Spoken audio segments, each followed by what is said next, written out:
Section 1. The Secret Origins: How a Board Game Almost Became Fallout. There is a moment in every great story where you can trace everything back to one decision. One choice that, had it gone differently, would have produced something entirely unrecognizable.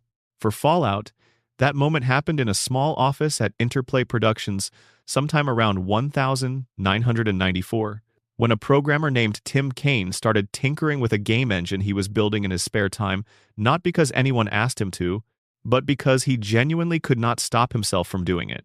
Kaine was nominally employed to write game installers. That was his job. While other people at Interplay were focused on the company's bigger projects, the ones with real budgets and real executive attention, Kaine was quietly constructing something else entirely during the hours when nobody was watching. He built a voxel engine, then a three-dimensional engine, then an isometric sprite engine which he liked enough to keep developing.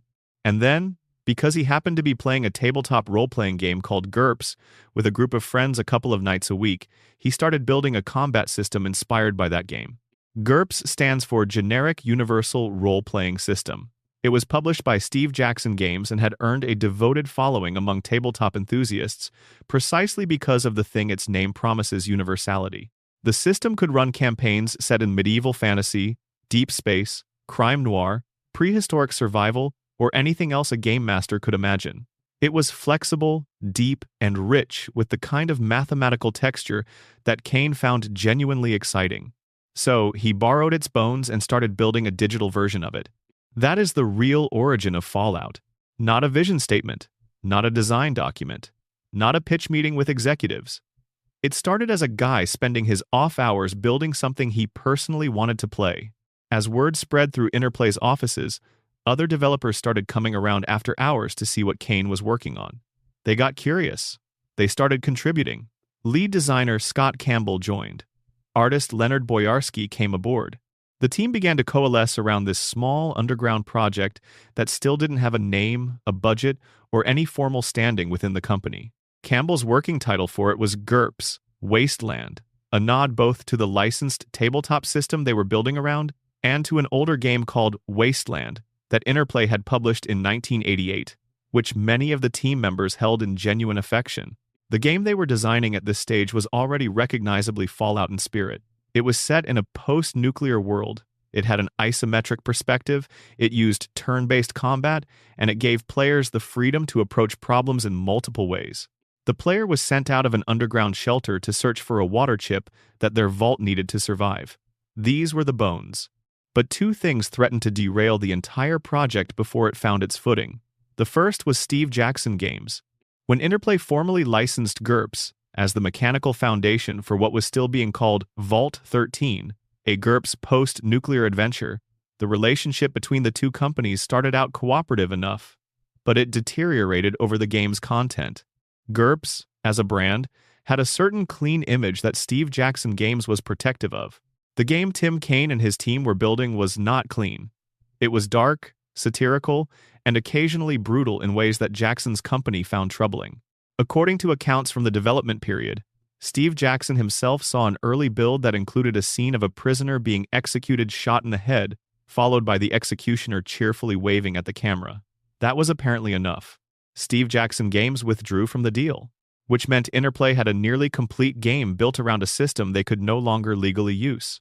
What happened next is one of those moments in game development history that sounds almost too convenient to be true. Designer Chris Taylor, who was already working on the project, had been writing his own role-playing system in his spare time for years.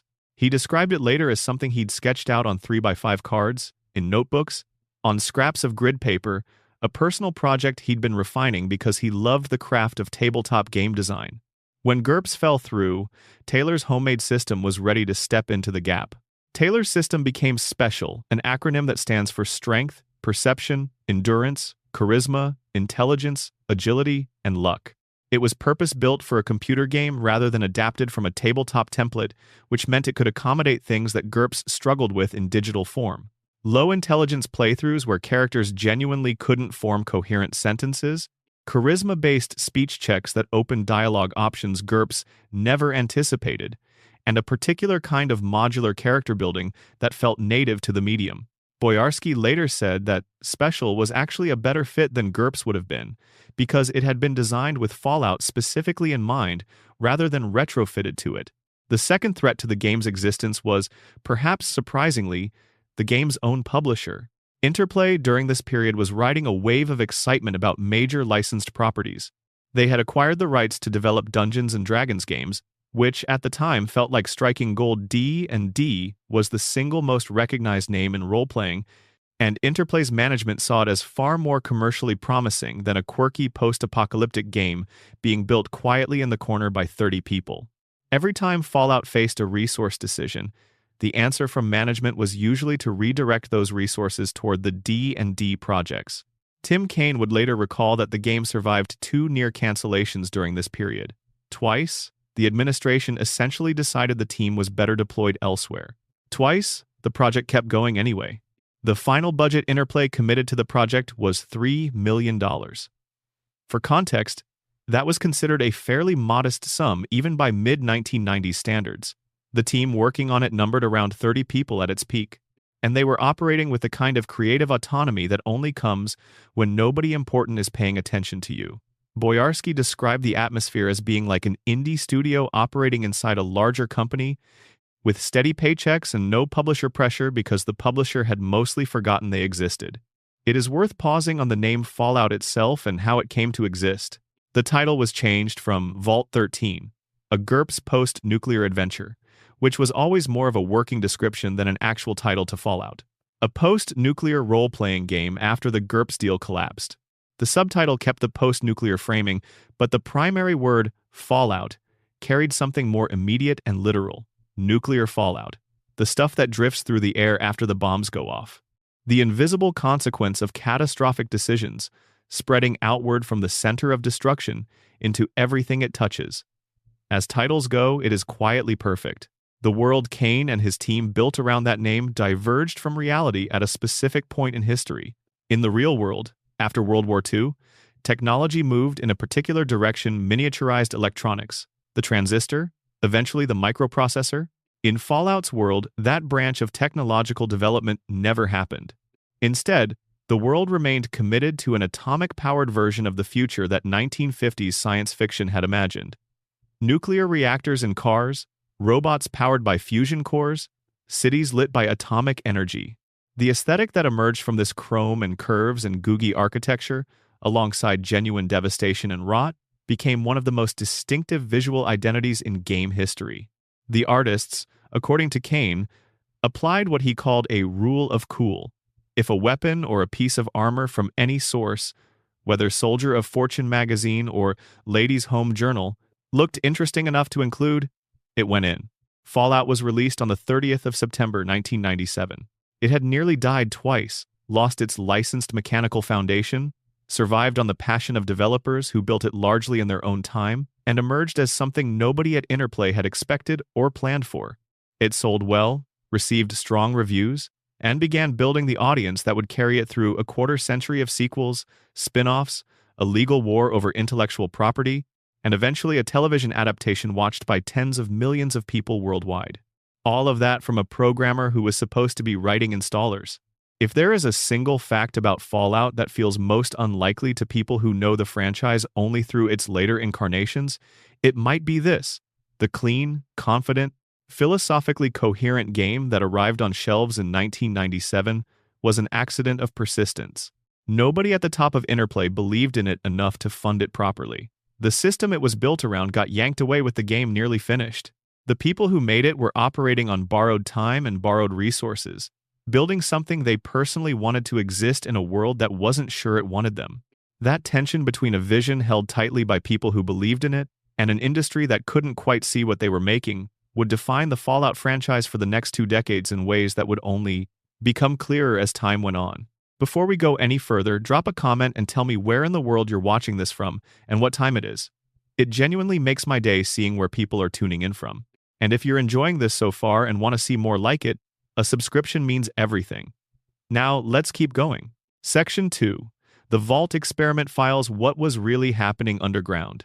One of the most unsettling ideas in all of Fallout, and in a franchise this willing to go dark places, that is saying something, is the true purpose of the vault system.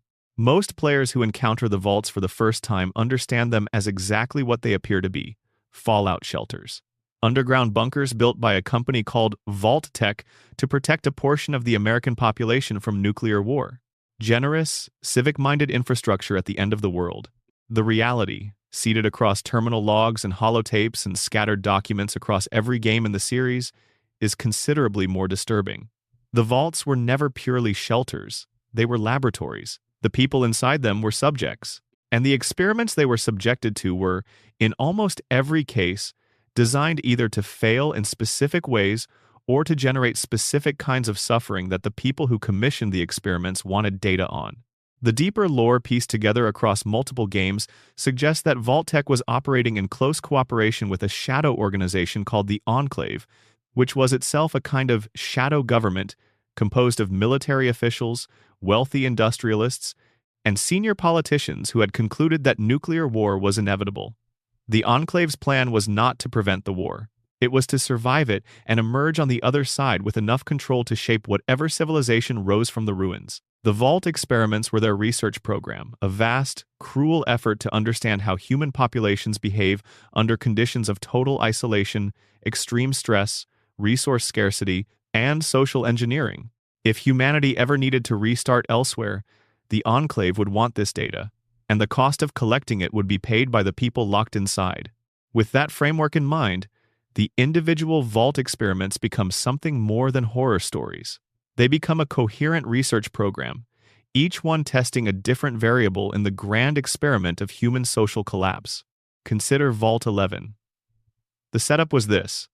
The residents were told that unless they sacrificed one of their own members every year, the Vault systems would kill everyone inside.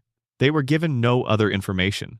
The choice of who to sacrifice was left entirely to the population. What the residents were never told, and what a visitor discovers only by piecing together decades of audio logs, is that the threat was a lie. No sacrifice was ever required. The Vault systems had no such protocol. The entire thing was a test of whether a population under sufficient existential pressure would choose to kill one of its own members to protect the rest, and how they would choose who to kill. The logs that survive in Vault 11 document 75 years of this.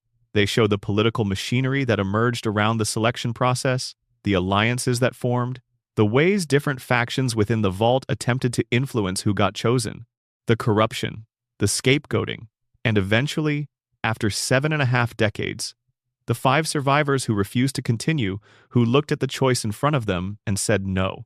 They were informed at that point that the sacrifice had never been required. That they were, according to the Vault's terminal, shining examples of humanity. 4 of the 5 immediately killed themselves. Vault 12, located under the ruins of a city that would become Necropolis, was designed to study the effects of radiation on a sealed population. It achieved this with elegant simplicity. The vault door was built not to seal correctly. Radiation leaked in over years and decades, slowly transforming the residents into ghouls. The city that survivor ghouls eventually founded above the vault became one of the locations in the original Fallout game. Though most players who walked through Necropolis probably didn't fully understand the history they were standing inside. Vault 87, in the capital wasteland of Fallout 3, was perhaps the most immediately dangerous experiment in the network. The residents were exposed to a forced evolutionary virus, a biological agent that transformed human subjects into super mutants. The Vault became a production facility for the very creatures that would spend the next 2 centuries terrorizing the surface. Every super mutant the player encounters in the capital wasteland traces their origin to the people who were locked in that vault and exposed to FEV without their knowledge or consent. Vault 75, which players discover in Fallout 4, accepted families with children, but only the children were the actual subjects of the experiment. The adults were admitted simply so the children would come willingly. Once inside, the children were subjected to a program designed to identify and cultivate genetic superiority. Children who were judged unfit upon reaching a certain age were killed. The survivors were trained, tested, and refined. The program produced a generation of enhanced soldiers, but the nature of the selection process makes it difficult to think of without a particular kind of nausea. Vault 29, documented in design documents for the cancelled Fallout 3 project codenamed Van Buren, and later referenced in the broader lore, accepted only children under the age of 15 separated permanently from their parents, who went into other vaults. The experiment was designed around what would happen when children raised in isolation from adult authority, with access to pre-war educational materials, were eventually released into the world. The inhumanity of permanently separating children from their families for a data point is, in some ways, quieter than the Vault 11 horror, but it sits just as heavily. Vault 92 was designed for a specific population, professional musicians. The experiment involved broadcasting subliminal white noise signals that gradually increased in aggression, designed to push the population toward violence. The idea was to understand psychological thresholds, how much psychological pressure an ordinary person could absorb before they became dangerous. The musicians, it turned out, had no special resistance to this. The Vault's terminal logs, discovered in Fallout 3, document a catastrophic final outbreak of violence that ended the experiment in the most permanent way possible. Vault 19, featured in Fallout New Vegas, divided its population into two color-coded groups, Red Sector and Blue Sector, with separate overseers assigned to each. Subliminal messages, strange noises, unexplained lights, and mysterious voices were introduced to foster paranoia and mistrust between the two factions. The experiment was designed to observe how politically manufactured division escalated without external intervention. The Vault eventually produced one of the most dangerous raider gangs in the Mojave. What makes the Vault experiments genuinely disturbing beyond their individual content is the institutional scale of the cruelty. This wasn't one rogue scientist running an unauthorized test. It was a corporation, working in cooperation with a shadow government, designing thousands of individual human environments as controlled experiments and then sealing people inside them with no knowledge of what was being done to them. The marketing shown in cheerful pre-war advertisements featuring Vault Boy, the mascot whose thumbs-up image became one of gaming's most recognizable icons, was a deliberate cover. Safety and security for you and your family, promised the brochures. The actual product was a cage with a hypothesis attached. The Vault Boy imagery deserves its own moment here. That cheerful, round-faced figure giving a thumbs up, he appeared on everything from corporate merchandise to the loading screens of the games themselves. Within the lore, Vault Boy was used in training manuals distributed throughout the vaults, illustrating various skills and perks in a cartoonish instructional style. He became the face of Vault-Tech's marketing to the American public. His thumbs up, which looks so innocent in isolation, takes on a different character when you know what Vault-Tech was actually selling. He is the smiling face of an institution built around systematic human suffering, and part of what makes him such effective visual shorthand is exactly that dissonance. There is a detail about the Vault system's scale that most players never fully register. Vault-Tech built 122 vaults across the United States, according to lore documents. The total capacity of the entire system was approximately 12 million people. The United States in 2077, the year the bombs fell, had a pre-war population estimated in the billions. The math is stark. The vaults were never going to save most of America. They were always going to save a precisely selected fragment of it, and even that fragment was going to be processed through a research program before they were allowed to re-emerge. One vault, 76, is notable for being different. It was a genuine control group designed to house America's best and brightest without any deliberate experiment running alongside the shelter function. It opened as scheduled on what the lore calls Reclamation Day, releasing its population into Appalachia to rebuild. This is the premise of Fallout 76, the idea that the people from the control group Vault are the ones who finally get to try building something new. Whether that's comforting or not depends on how much you trust the people who designed the control group in the first place. The Vault experiments are, in the end, one of Fallout's most durable ideas. They work as narrative horror, as social satire, as lore puzzles for players who want to piece together what really happened before the bombs fell. They also work as something quieter and more troubling, a reminder that institutions don't have to be overtly evil to do monstrous things. Vault-Tech's experiments were conducted by people who believed they were contributing to human knowledge. The data collected might someday save what remained of civilization. The people who ran the program almost certainly told themselves that the end justified the means, that the suffering of a few thousand subjects was a reasonable price for information that could benefit millions. That logic, and the machinery it produces, is something Fallout has always been willing to look at directly. It's one of the things that keeps the series feeling genuinely serious, even when it's also deeply, darkly funny. Section 3. The cut content files, features, and worlds that never made it. There is a version of Fallout 3 that was never made by Bethesda. It was being built by Black Isle Studios, the development house that had made Fallout and Fallout 2, and it had a codename, Van Buren. That name came from the 8th President of the United States. Martin Van Buren. Black Isle had a tradition of using presidential names as internal project codes, and Van Buren represents one of the great what-ifs in role-playing game history. A window into a version of the Fallout universe that was almost entirely different from what Bethesda eventually delivered. The design documents for Van Buren, which have surfaced online over the years and run to roughly 700 pages in combined form, paint a picture of a game set in the year 2253.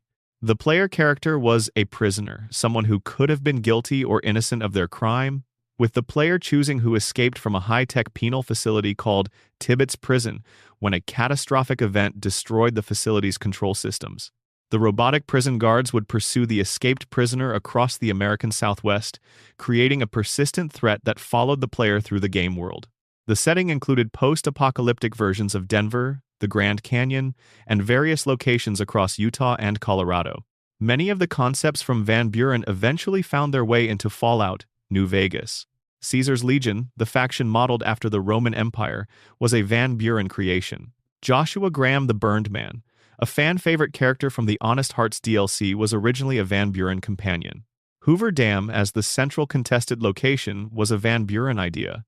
The creative architects of New Vegas were largely the same people who had been working on Van Buren, and they brought their ideas with them when Obsidian Entertainment was contracted by Bethesda to make a Fallout game. Van Buren was cancelled in December 2003, when Interplay, in financial crisis, shut down Black Isle Studios entirely. The timing was brutal. The game had been in development and was nearing a state where a playable demo existed. A version of that demo eventually leaked online, allowing fans to explore a small fragment of what might have been. Fan communities have spent years attempting to recreate Van Buren in various forms, including a mod for New Vegas called Revelation Blues that aimed to translate the original design into a playable experience. The cancellation of Van Buren was not the only time Fallout lost content that fans would spend years mourning. Fallout, New Vegas was developed by Obsidian Entertainment in 18 months. That timeline is genuinely remarkable. 18 months to produce one of the most narratively dense, mechanically rich, and thematically ambitious role-playing games ever made. The compression of that schedule left visible marks in the final product, and players who have explored the game's files over the years have cataloged them extensively.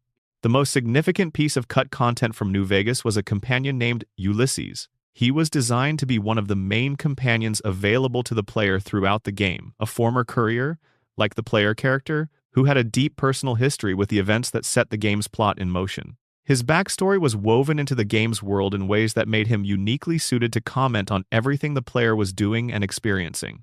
The problem was that Ulysses, as fully designed, simply took up too much space in terms of memory, in terms of voice acting, in terms of the data budget that the game's hardware could accommodate. He was cut approximately 2 months before the game shipped. Ulysses was not abandoned entirely. He became the central figure of Lonesome Road, the game's final DLC expansion, which released about a year after the main game. Lonesome Road is, in many ways, a game built around a conversation between the player character and a companion who was supposed to be in the game from the beginning. His removal from the main game created a gap that Lonesome Road partially filled, but players who know the history of his creation find Lonesome Road tinged with something melancholy, the sense of a design that was squeezed out of its proper home and had to find another one. Beyond Ulysses, the cut content files of New Vegas contain fragments of quests that were outlined but never completed, locations that were roughed out but never populated, and characters who appear in dialogue references without ever showing up in the game itself. A pre-release build of the game discovered on a pair of Xbox 360 development kits, approximately 2 gigabytes larger than the final version, was found to contain early versions of the game's DLC expansions with significant differences from what shipped. Researchers who have examined this build describe it as a window into a game that was still actively being shaped right up until it had to stop being shaped. One of the smaller but persistently discussed pieces of cut content is Vault 24, which was evidently planned as a New Vegas location but cut due to time constraints. The only trace of it in the final game is a Vault 24 jumpsuit that can be accessed through console commands. Players found it in the game files and spent years speculating about what the Vault's experiment might have been. The Amazon Prime television series eventually answered that question by featuring Vault 24 as a prominent location in its second season. A piece of cut video game content resurrected in a different medium, more than a decade later. The combat test snapshots released between 2019 and 2020 represent another category of Fallout content that most players have never experienced. Between Fallout 4 and whatever Bethesda decides to do next with the series, the development team published a series of experimental builds labeled Combat Test 1 through 8C, distributed outside of the main game launcher. These builds were forks of Fallout 14 through 16, focused entirely on rethinking the combat system that had been controversially overhauled in Fallout 4. They introduced mechanics like adjustable attack reach as a character attribute, the ability to overcharge attacks for up to double normal damage, and the ability to hit enemies through partial obstructions. Players who tracked these builds down, they were distributed as downloadable zip files posted on Reddit and the Bethesda forums, found a game in active conversation with itself about what combat should feel like. Almost none of these combat experiments made it into any official release. They exist as a record of a design process, evidence that the people making Fallout were aware of the criticisms being leveled at the combat system and were genuinely trying to find answers. Whether those answers will eventually surface in a future game remains, as of this recording, an open question. Fallout 2 had its own significant pieces of missing content, concentrated mostly in an area of the game called the Restoration Project. The Restoration Project is a community mod rather than an official release, a multi-year effort by fans to re-enable content that was present in the game's files, but disabled before the game shipped. The result adds several hours of quests, multiple new locations, and a substantial amount of dialogue to the base game. When players who have only played the vanilla version of Fallout 2 encounter descriptions of the Restoration Project, the scale of the removed content is usually surprising. It represents a non-trivial fraction of the game's total volume. The centaurs cut from Fallout 4 represent a smaller but evocative example of how content gets removed in the final stretch of development. Centaurs, grotesque hybrid creatures that appear in the earlier Fallout games as a kind of warped combination of human and animal biology, were intended to appear in Fallout 4, where concept art shows them in a particularly disturbing form. They were ultimately not included, replaced in the super mutant ecosystem by super mutant hounds. The modding community has added centaurs back using available assets, but the creatures that appear in these mods inevitably reflect the concept art rather than any fully realized design. There is something genuinely strange about the experience of cataloging cut content across a franchise this large and this long-running. The missing pieces accumulate into their own kind of phantom game, a version of Fallout that exists only in design documents, leaked builds, data mined files, and the memories of developers who built things that never shipped. Van Buren is the most ambitious example, but every game in the series has its version of this shadow library. The Fallout that players know is the result of years of compression and compromise and hard choices made under deadline pressure. The Fallout that might have been is, in some ways, larger than the Fallout that exists. Section 4. The Hidden Lore Factions, Gods, and Forgotten History. The lore of Fallout is one of the most extensively constructed fictional histories in gaming.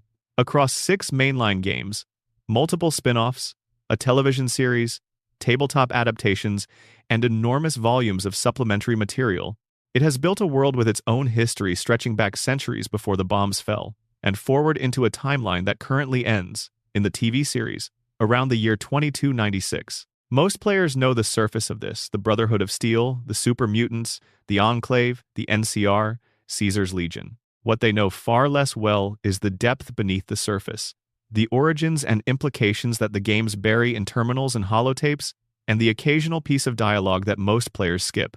The Brotherhood of Steel, the most recurring faction in the series, was founded by a single man, Captain Roger Maxson of the United States Army.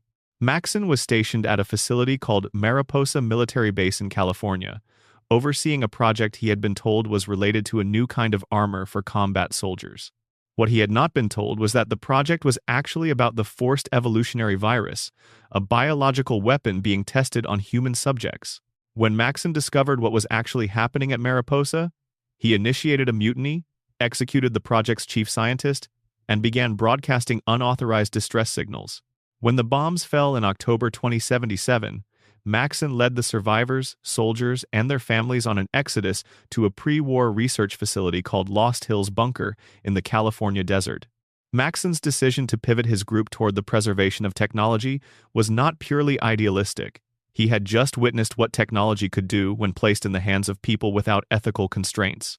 The forced evolutionary virus, the power armor his men wore, the weapons they carried, these were all products of pre-war science that had caused or contributed to the apocalypse. Maxon's doctrine of hoarding and preserving technology, keeping it out of the hands of the general population who might misuse it, was a direct response to what he had seen at Mariposa. He wasn't wrong that technology was dangerous in the wrong hands. He may have been wrong about the Brotherhood being the right hands. The creative lineage of the Brotherhood of Steel has been discussed openly by the people who designed it. Scott Campbell described their aesthetic as knights in power armor, wielding energy weapons, a fusion of medieval knightly orders with pulp science fiction imagery. He cited specific influences: Warhammer 40,000's Imperial tech cults, and the Knights of Genetic Purity from the tabletop game Gamma World. But there is another influence that predates all of these, hidden in plain sight in the faction's core purpose. A Canticle for Leibowitz, the 1959 novel by Walter M. Miller Jr., is about a monastic order that preserves human knowledge through a dark age following nuclear war. The monks copy out scientific and technical documents they don't fully understand, treating them as sacred texts, waiting for a future civilization that will be able to use them again.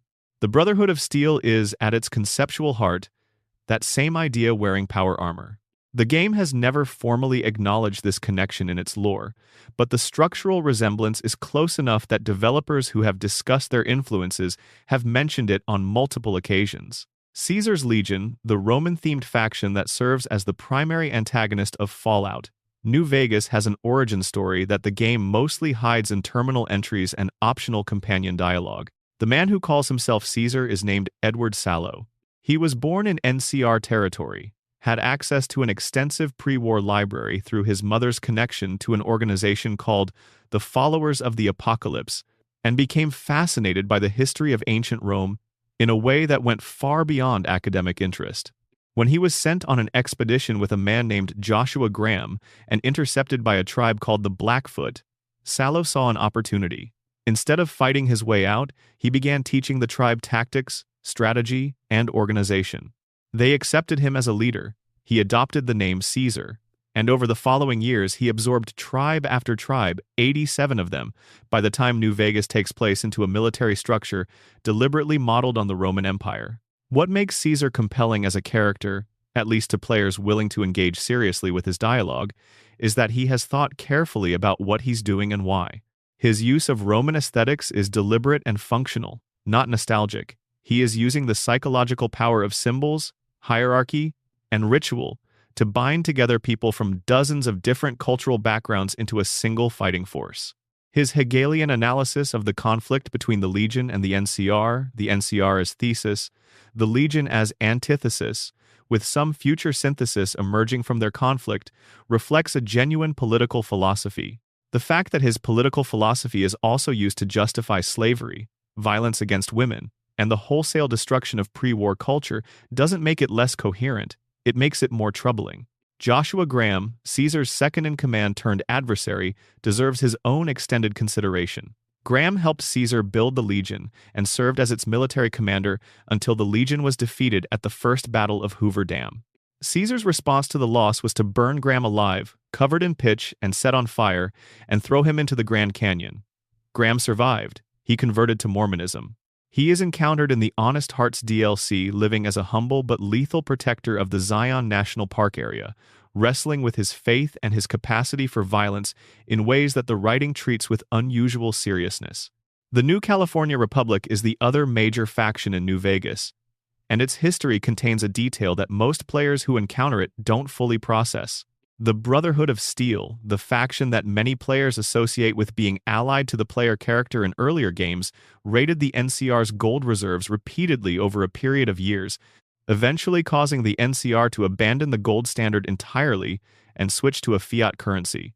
This is why NCR currency is inflated relative to Legion coinage in New Vegas, not arbitrary world building, but the logical economic consequence of a series of military raids on a national government's monetary reserves. The political and economic implications ripple through the game's faction dynamics in ways that reward players who pay attention to terminal logs and dialogue rather than skipping through them. The Enclave's history, threaded through Fallout 2 and Fallout 3, reveals an organization that had been planning for the end of the world for longer than most of its members knew. Originally a clandestine branch of the United States government, the Enclave operated an oil rig off the coast of California as its primary base of operations, hidden from both the public and most government knowledge. When the bombs fell, the Enclave survived intact. In the years that followed, they came to see themselves as the legitimate continuation of the United States government, which was technically true, since they were composed of government officials, and there was no longer any other government to contradict them. Their plan in Fallout 2, engineering a modified version of the FEV virus that would kill anyone exposed to radiation, which, after 2 centuries, was essentially everyone on Earth except the Enclave themselves, was functionally a plan to kill every living human being on the planet apart from their own organization. They called this population a continuation of America. The people in the vaults and on the surface saw it somewhat differently. The connection between the Enclave and the Institute in Fallout 4 is suggested in supplementary lore documents without being formally established in the game itself. The Institute, the secretive organization beneath the ruins of the Massachusetts Institute of Technology that manufactures synthetic humans called synths, shares the Enclave's paternalistic belief that the general population cannot be trusted with advanced technology and should instead be managed from a position of hidden superiority. Whether this is a spiritual inheritance or a direct organizational connection is left deliberately ambiguous. One of the most consistently overlooked pieces of Fallout lore is the story of Harold, a character who appears across the first 2 games and has a remarkable arc. Harold is a human who was exposed to the FEV virus in an experimental context and transformed but not into a super mutant. He mutated in a gentler, stranger direction, becoming a ghoul-like figure with a peculiar personality and a small tree growing out of his head. The tree, which Harold called Bob, grew over the decades into a full forest, rooting Harold in place near what became the Capital Wasteland.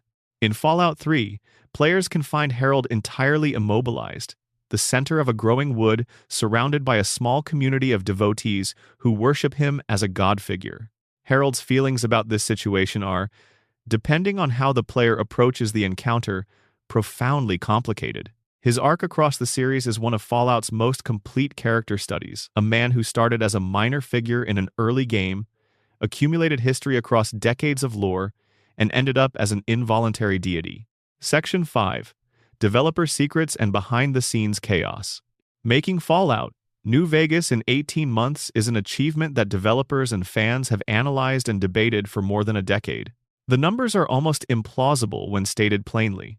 A game with more than 65,000 lines of dialogue, 8 primary companion characters, each with their own quest arc and relationship system, 4 major factions with distinct ideologies and quest lines, dozens of locations, 4 full DLC expansions released in the year following the game's launch, and a level of narrative coherence that players are still unpacking in forum threads written long after the game's original release. All of it in a year and a half.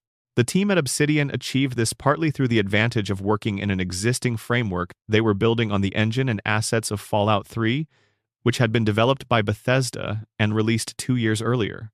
This meant they didn't have to build the fundamental systems from scratch, but it also meant they were working within constraints they hadn't designed and couldn't fully control.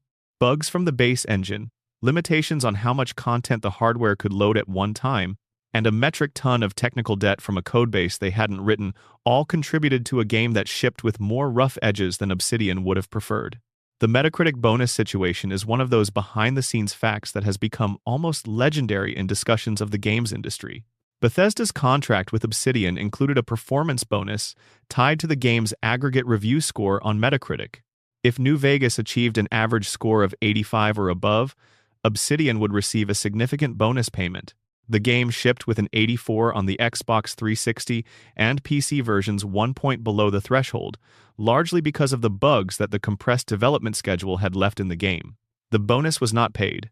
Several Obsidian developers have spoken publicly about how they felt at the time, proud of what they'd made, and simultaneously frustrated by the mathematical injustice of missing a significant sum of money by a single review score point that reflected problems they'd been forced to leave unfixed by a timeline they hadn't chosen.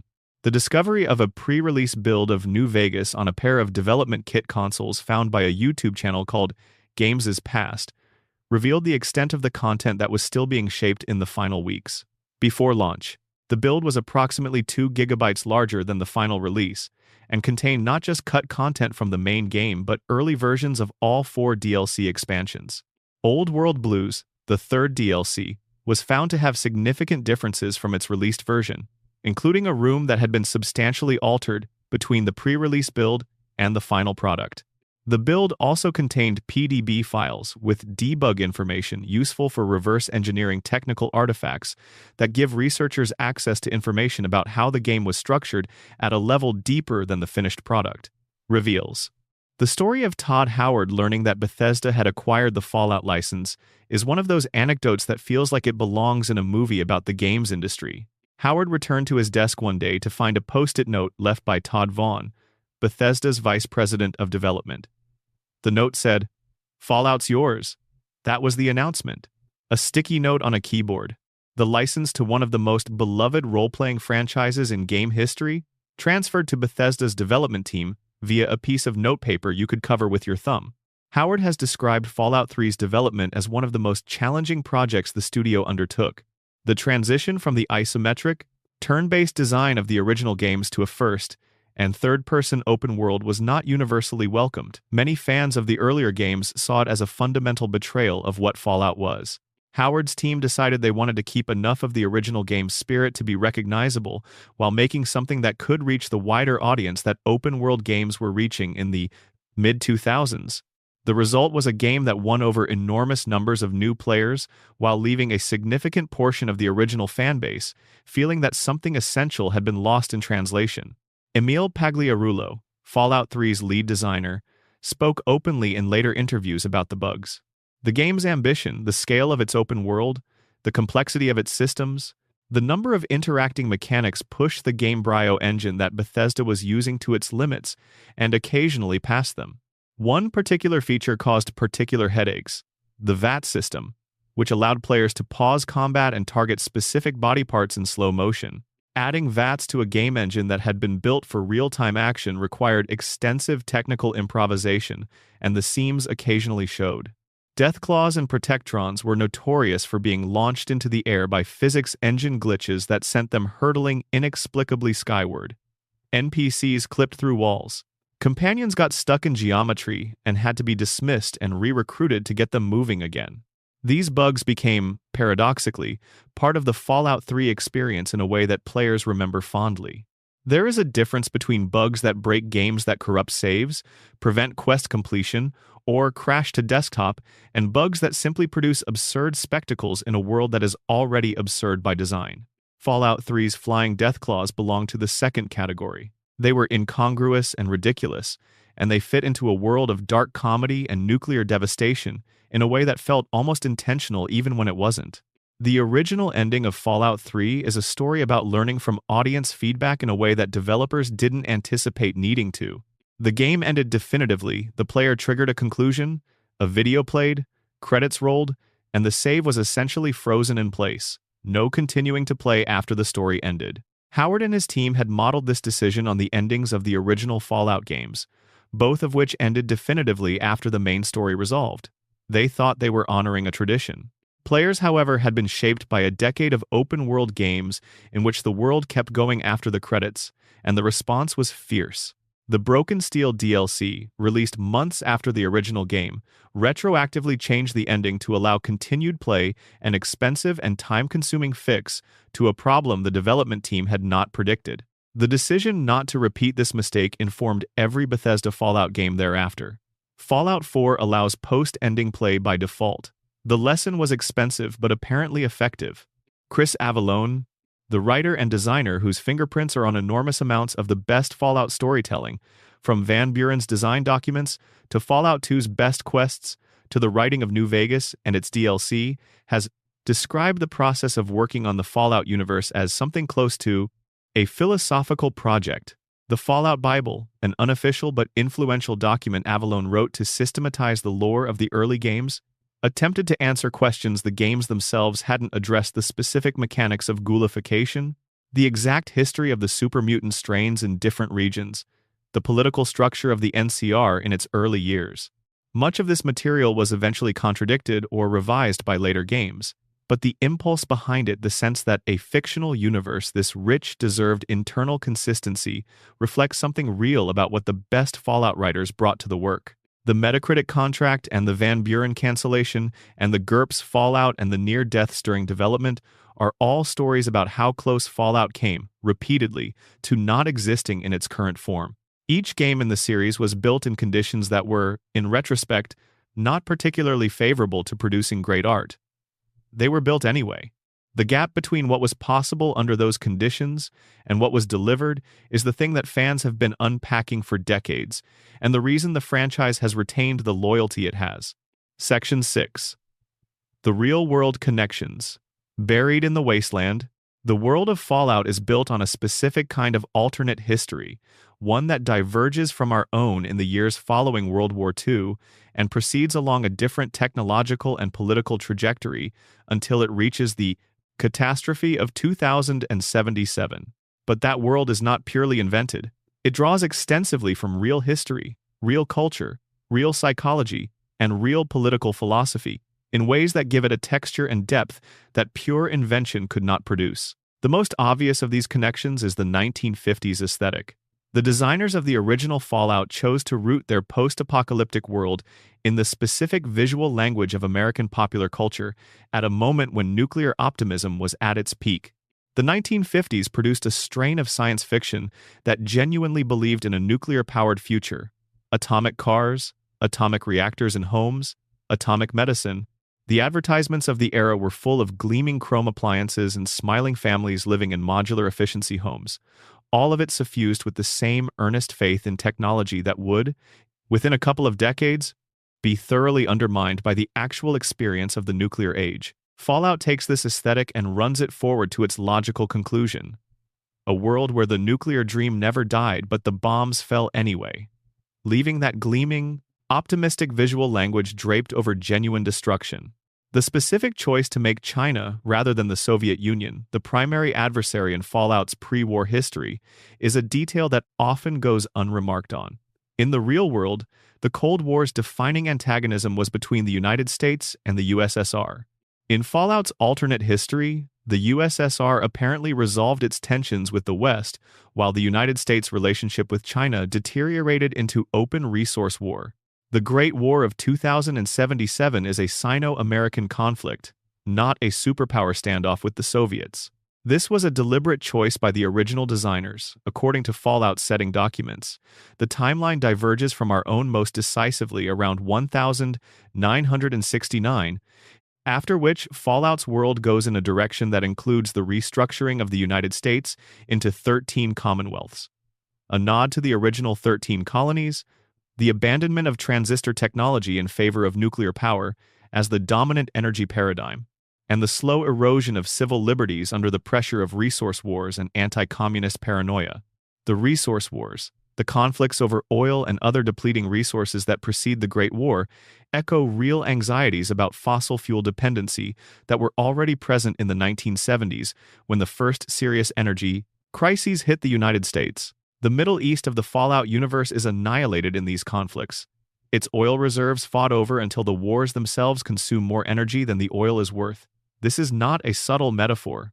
Fallout has always been interested in examining the mechanisms by which civilizations destroy themselves, and resource competition is one of the most historically consistent of those mechanisms. The forced evolutionary virus, the biological agent responsible for super mutants and various other mutations in the Fallout world, has a real-world analog in the history of Cold War science.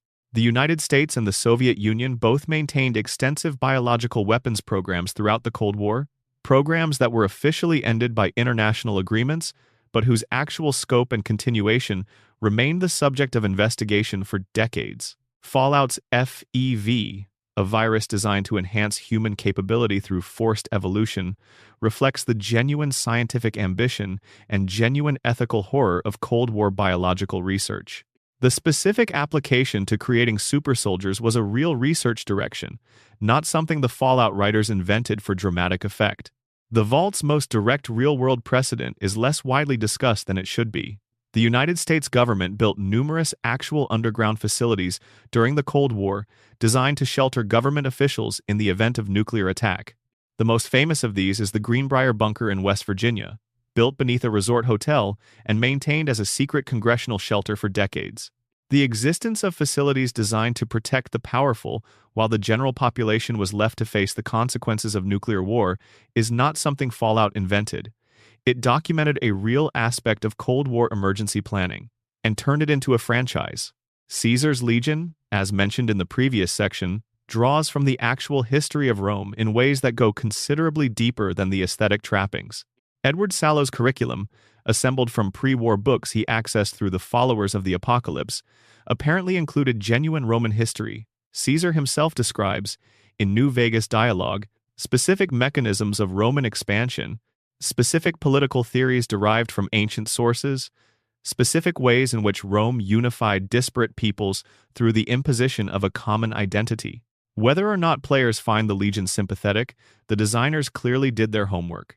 The faction's internal hierarchy, its use of Latin terminology, its treatment of conquered peoples, and its relationship to its own mythology all reflect actual aspects of the Roman military structure rather than a Hollywood approximation of it.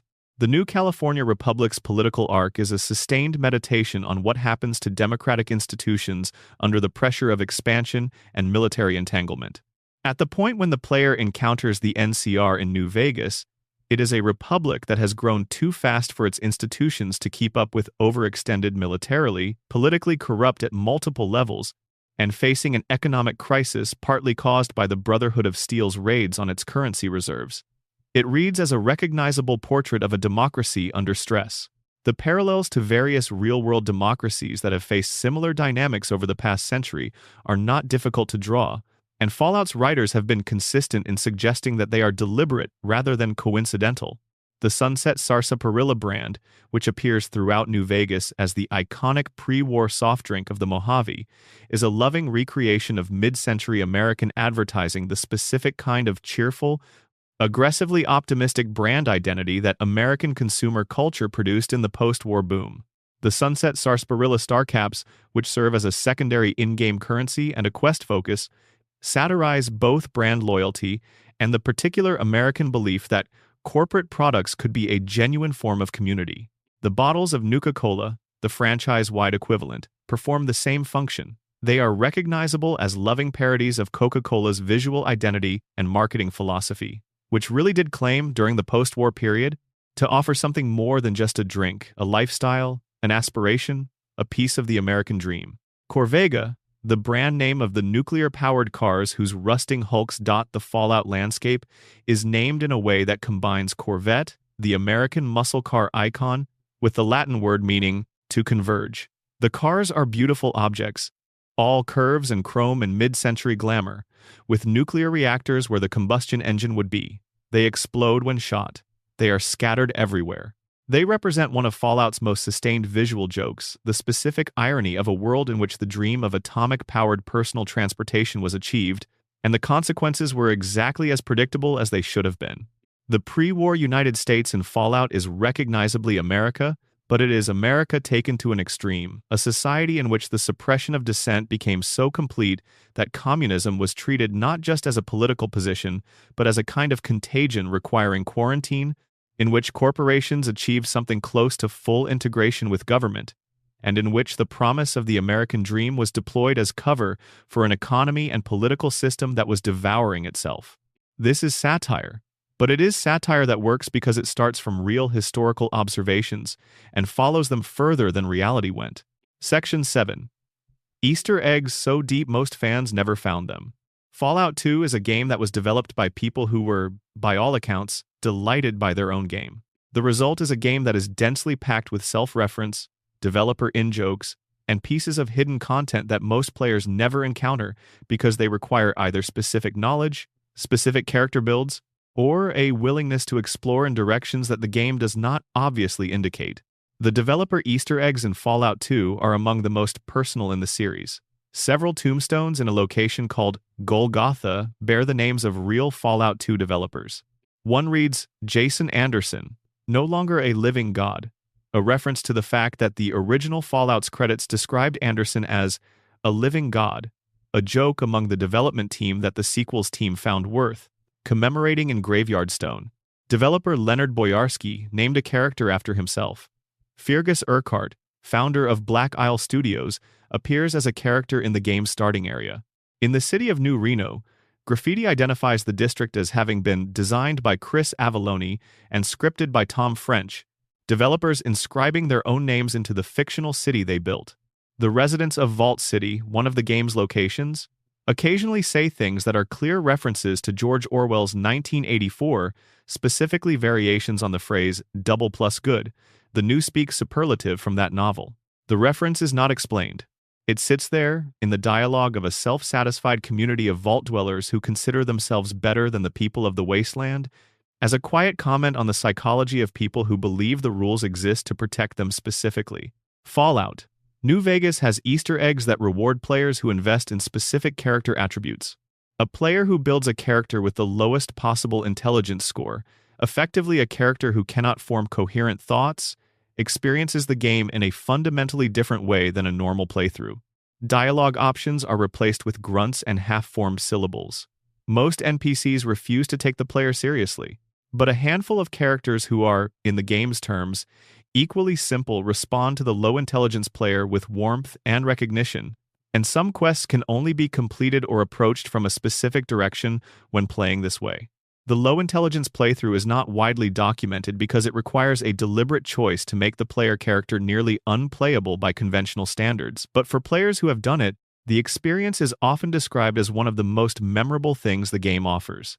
The Burned Man's location in Honest Hearts can only be found through a combination of exploration and following audio and environmental cues that many players miss entirely. Joshua Graham's specific address in Zion, the promontory he uses as a redoubt, is not marked on the map until certain conditions are met, and players who are moving quickly through the DLC can complete it without ever finding the most substantial conversation the expansion offers about Graham's philosophy and faith. The dialogue available if the player takes the time to genuinely engage with Graham runs to thousands of words and covers theology, violence, guilt, and the specific moral weight of being extraordinarily good at killing people. The Wild Wasteland perk in New Vegas, which can be selected during character creation, unlocks a secondary layer of content that exists entirely outside the game's main tone. With the perk active, players encounter a small deathclaw named Stripe, living in a doghouse named for the leader of the creatures in the first Gremlins film. They encounter the ghosts of several dead gamblers in a manner directly evoking the film Ghost. They find a crashed UFO. A reference to Indiana Jones appears in a specific cave. The perk essentially activates a parallel game world in which the fourth wall is thinner, and pop culture references that would be tonally jarring in the main game are given their own designated space. Without the perk, none of this content is accessible at all. The utility poles of Freeside, the area outside New Vegas's casino district, have small plaques reading TES 04, a reference to the Elder Scrolls 4 Oblivion. It's an easily missed detail that most players walk past without registering, invisible to anyone who isn't already looking for Bethesda universe crossovers. Players familiar with both series have documented several more connections between the two franchises scattered across the games, but this one is particularly unobtrusive. The cloud formations visible in Fallout 3 contain, if examined at the right distance and angle, shapes that were interpreted by some data miners as intentional faces, though this one sits closer to the speculative end of Easter egg identification. More verifiably, specific terminal entries hidden in corners of the Capital Wasteland contain references to the development team's internal jokes and personal histories, accessible only to players who bother to read everything in rooms that most players pass through in 30 seconds without stopping. Fallout 76's map, which covers the Appalachian region of West Virginia, contains an Easter egg that was not discovered until years after the game's launch. A series of environmental clues, specific arrangements of objects, subtle directional markers leads to a location that is not marked on any in-game map and rewards the player with content that appears to have no connection to any main or side quest. The discovery of this kind of environmental storytelling, hidden in a location designed to look like unremarkable scenery, is the specific pleasure that Fallout's open worlds offer to players who move slowly and pay attention to everything. The A Slave Obeys challenge in New Vegas's Gunrunner's Arsenal DLC, which requires the player to kill Robert House, the primary NPC controlling New Vegas, with a golf club, is a direct reference to a moment in BioShock, the 2007 game from Irrational Games. The reference is explicit enough that players who recognize it get the joke immediately, but sufficiently indirect that players who don't know BioShock simply see an unusual challenge requirement. It is the kind of Easter egg that works on multiple levels simultaneously, as a puzzle for those who recognize it and as a piece of flavor content for those who don't. The alien crash site in Fallout 3, a location that can be found by following a series of audio signals detected through a specific radio frequency, contains a crashed spacecraft and a weapon called the Alien Blaster, a recurring artifact across the series. Finding it the first time requires genuine lateral thinking, recognizing that the radio signal is a clue, tracking it to its source, and approaching a location that looks like desert terrain with nothing remarkable about it until you're standing on top of the buried ship. The existence of the site was not advertised anywhere in the game, and players who found it through genuine exploration rather than following a guide describe it as one of those moments of open-world discovery that justify the entire genre. Section 8. Companion Secrets and NPC Backstories. Almost nobody discovered. The companions in Fallout games are, at their best, the most fully realized characters in the series. They have histories that predate the player's arrival, motivations that extend beyond their involvement in the player's story, and responses to the world that reveal their characters in ways that players who use them purely as combat support never encounter. The richest of these backstories are hidden behind extensive investment playing through companion quests, selecting specific dialogue options, returning to companions repeatedly over the course of a long playthrough. Fallout 2 introduced the most beloved companion in the series' history, Myron, an arrogant teenage chemistry prodigy who invented Jet, the most powerful and most widely used drug in the Mojave and California wastelands. Myron is deeply unlikable, condescending, cowardly, self-aggrandizing, and obsessed with his own cleverness.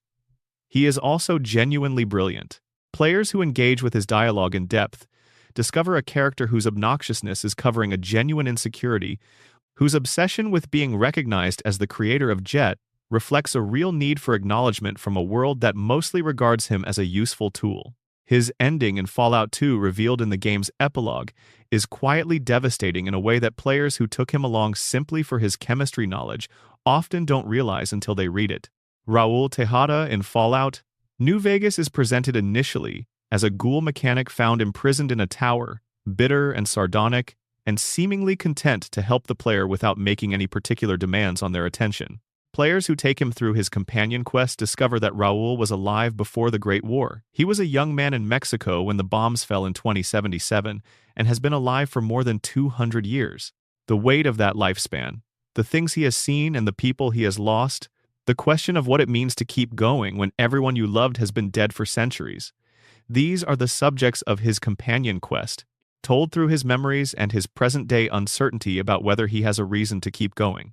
The quest ends with a choice about what advice the player gives him about finding purpose, and different resolutions carry genuinely different emotional valences. Arcade Gannon, a doctor and intellectual companion in New Vegas, hides his history carefully.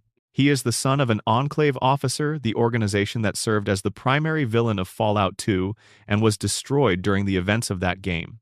He grew up among the remnants of the Enclave in California, watched the organization disintegrate, and eventually made his way to the Mojave, where he works with an idealistic group called the Followers of the Apocalypse, dedicating his considerable medical and scientific knowledge to helping people who have nothing to offer him in return. His companion quest involves reconnecting him with aging veterans from the Enclave's final days, people who served alongside his father, who were there when everything ended, and asking him to decide whether the legacy he was born into is one he can make something of. The companion Marcus, a super mutant mayor who appears in Fallout 2 and New Vegas, has a personal history that spans the two games in ways that players of both often miss. Marcus was part of the Master's Army in the original Fallout, one of the super mutants created by the game's primary antagonist, who believed that forcibly converting humanity to super mutant form was the path to surviving the post-apocalyptic world. After the Master's defeat, Marcus eventually found his way to a frontier community called Broken Hills, where mutants and humans were attempting to live together. By the time New Vegas takes place, he is the mayor of Jacobstown, a settlement for super mutants and nightkin high in the mountains, trying to manage a community whose members are literally losing their minds from decades of stealth field exposure. His arc across two games is one of the most sustained character studies in the series, a being who began as a tool of a genocidal ideology and gradually built something approximating wisdom. Boone, the sniper companion in New Vegas, carries a secret that players can discover through careful dialogue choices over a long playthrough. His wife Carla was taken by slavers from the Legion while Boone was away from their home in Novak. Before the Legion could take her away permanently, Boone killed her himself, a mercy killing performed by a man with an extremely long-range rifle from an extremely long distance. He has been sitting in the dinosaur town of Novak's T-Rex mouth observation post every night since, waiting for someone in Legion armor to walk into town so he can shoot them. His companion quest involves helping him confront the man who sold Carla to the Legion. The revelation of his secret, and the way the game handles Boone's response to it, is one of the most emotionally effective sequences in New Vegas, and it is only available to players who take him along long enough and ask him enough questions. The mysterious stranger, a recurring figure across multiple Fallout games who appears randomly during VATS combat to deliver devastating finishing shots and then vanishes, has a backstory that is deliberately never fully explained. Players who trigger his appearances enough times, and pay attention to the audio and visual cues around him, accumulate fragments of suggestion that he is not simply a human being, that his appearances are not coincidental, that his relationship to the player character is something specific rather than random. The game does not explain what he is. Fan theories have proposed everything from a guardian spirit to a temporal anomaly to an especially dedicated hitman. The ambiguity is the point. Nick Valentine in Fallout 4 is a synth, a synthetic human created by the Institute, but his psychological architecture is based on the memories and personality of a pre-war detective who existed before the bombs fell. He is, in essence, a copy of a person who died 2 centuries ago, living in a body that wasn't originally designed to house him, carrying memories of a life he technically never lived. His companion quest explores the question of identity and authenticity in a world where the distinction between real humans and synthetic ones is becoming genuinely ambiguous. Whether Nick Valentine is the real Nick Valentine is a question the game raises and refuses to definitively answer which is the right choice, because the question is more interesting than any answer would be. Section 9. Technical glitches that became legends. Every game has bugs. Bethesda games have a particular relationship with their bugs that has become one of the most distinctive things about them, a relationship that spans the practical spectrum from genuinely game-breaking to accidentally hilarious, to quietly beloved. Fallout's technical history is a catalog of moments where the gap between what the engine was supposed to do and what it actually did produced something that players remember long after they've forgotten the quests they completed, or the enemies they defeated. The flying Deathclaw phenomenon in Fallout 3 was the most famous single bug in the series during the period following the game's release. Deathclaws, the massively dangerous apex predators of the Capital Wasteland, creatures that could kill an underleveled player character in seconds, would occasionally be launched vertically into the air by physics engine interactions with uneven terrain, launching them upward and then allowing them to fall back down, sometimes from remarkable heights, occasionally surviving the impact. The spectacle of a terrifying monster unexpectedly becoming a projectile was incongruous enough to be genuinely funny, and players who encountered it for the first time reported it as one of those experiences that made Fallout 3 feel unique. A world so complex and so poorly controlled that it occasionally did things its creators had never imagined. The VATS camera glitch, where the targeting system's camera would sometimes drop to an angle showing only the player character's legs and lower torso, affected combat in ways that were irritating rather than catastrophic. Players could still use VATS in this state but couldn't see what they were shooting at. The fix was simple: exit VATS and re-enter it. But the glitch occurred frequently enough that players developed an instinctive response to it, a kind of second-nature fix for a problem that should never have been there. Fallout New Vegas launched in October 2010 with a bug load that generated substantial player frustration. The game had been given 18 months to develop, and the bugs that shipped reflected the compressed timeline in ways that were hard to ignore. Save file corruption was a real risk in certain circumstances. Quests could be broken by approaching their stages out of order. The companion AI, which was supposed to govern how the player's traveling partners navigated the environment, occasionally decided that the appropriate response to a door was to stand in front of it indefinitely. The game's reputation for bugs in its early days was significant enough that players who were there at launch and players who came to it later through patches are sometimes describing what feels like fundamentally different games. The item duplication exploits that appear in various Fallout games share a common underlying mechanism: the game's save system, which writes chunk data and player inventory data as separate processes, occasionally creates windows where these two datasets disagree about what exists. A precisely timed action at exactly the right moment, often involving dropping an item, triggering a specific interaction, and using the game's quick save function, can produce a state where the game registers an item as both present in the world and still in the player's inventory. The specific conditions that trigger this vary between games and between versions, but the underlying vulnerability is the same. The Flying Deathclaw had a companion in the form of the Protectron launch bug. Protectrons, the spindly, mid-century robot aesthetic combat droids that appear throughout the games, were also subject to physics engine interactions that could send them spinning through the air, usually in response to being killed near specific terrain features. The Big Town location in Fallout 3, which contained several disabled Protectrons, was particularly prone to triggering this. Players approaching Big Town for the first time sometimes witnessed what appeared to be a robot uprising happening spontaneously in the sky above the ruined suburb. Fallout 4's settlement building system, one of the game's headline features, was built on top of physics and object placement systems that were not designed with that level of complexity in mind. Players who pushed the settlement system to its limits, building elaborate multi-story structures, managing large numbers of objects in a single settlement, attempting to create specific architectural features, encountered a broad range of behaviors that the system was not meant to produce. Objects that should have been stationary developed opinions about remaining so. Structures that appeared stable in one play session appeared to have relocated themselves in the next. The settlement system's relationship with physical reality was, at the extreme edges, more of a suggestion than a guarantee. Fallout 76's launch in 2018 was accompanied by a bug history that became one of the most discussed technical events in the series. The game launched with a level of stability that players compared unfavorably even to the historically buggy earlier Bethesda releases. Power armor helmets turned invisible on servers when conditions were right. Items and characters would occasionally cease to exist in persistent ways, losing progress in ways that save systems were supposed to prevent. Enemy characters behaved in ways that suggested their AI was occasionally receiving instructions that had no connection to the player's current situation.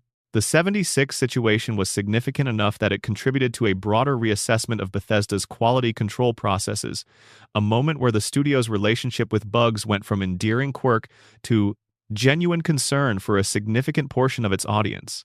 The specific history of bugs in the creation engine, the modified and extended version of the Gamebryo engine that Bethesda has used across its major releases since Fallout 3, reflects the particular challenges of maintaining and extending a codebase that has been in continuous modification for decades.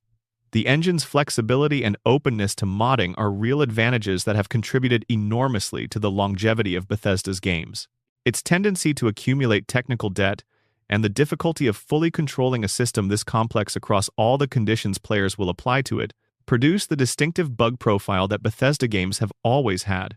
What is genuinely interesting about the community's relationship with these bugs is the way they have been metabolized over time. The glitches that destroyed saves or broke quests, the actually harmful ones, are remembered with frustration.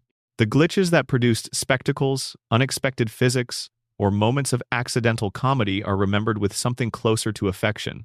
The flying Deathclaw is not a complaint about Fallout 3. It is a piece of the game's folklore. The line between bug and feature in an open-world game is, in practice, drawn by whether the community finds the bug entertaining rather than destructive. Section 10. The music, sound design, and audio mysteries. The sound world of Fallout is one of its most distinctive and most carefully constructed elements. A combination of composed ambient music, licensed pre-war songs, and environmental audio design that together create something genuinely unlike any other franchise's sonic identity. The original Fallout score was composed by Mark Morgan, a musician who had come to game composition through television work. He had spent years writing music for shows including Power Rangers, learning to compose music that worked as background without overwhelming the foreground.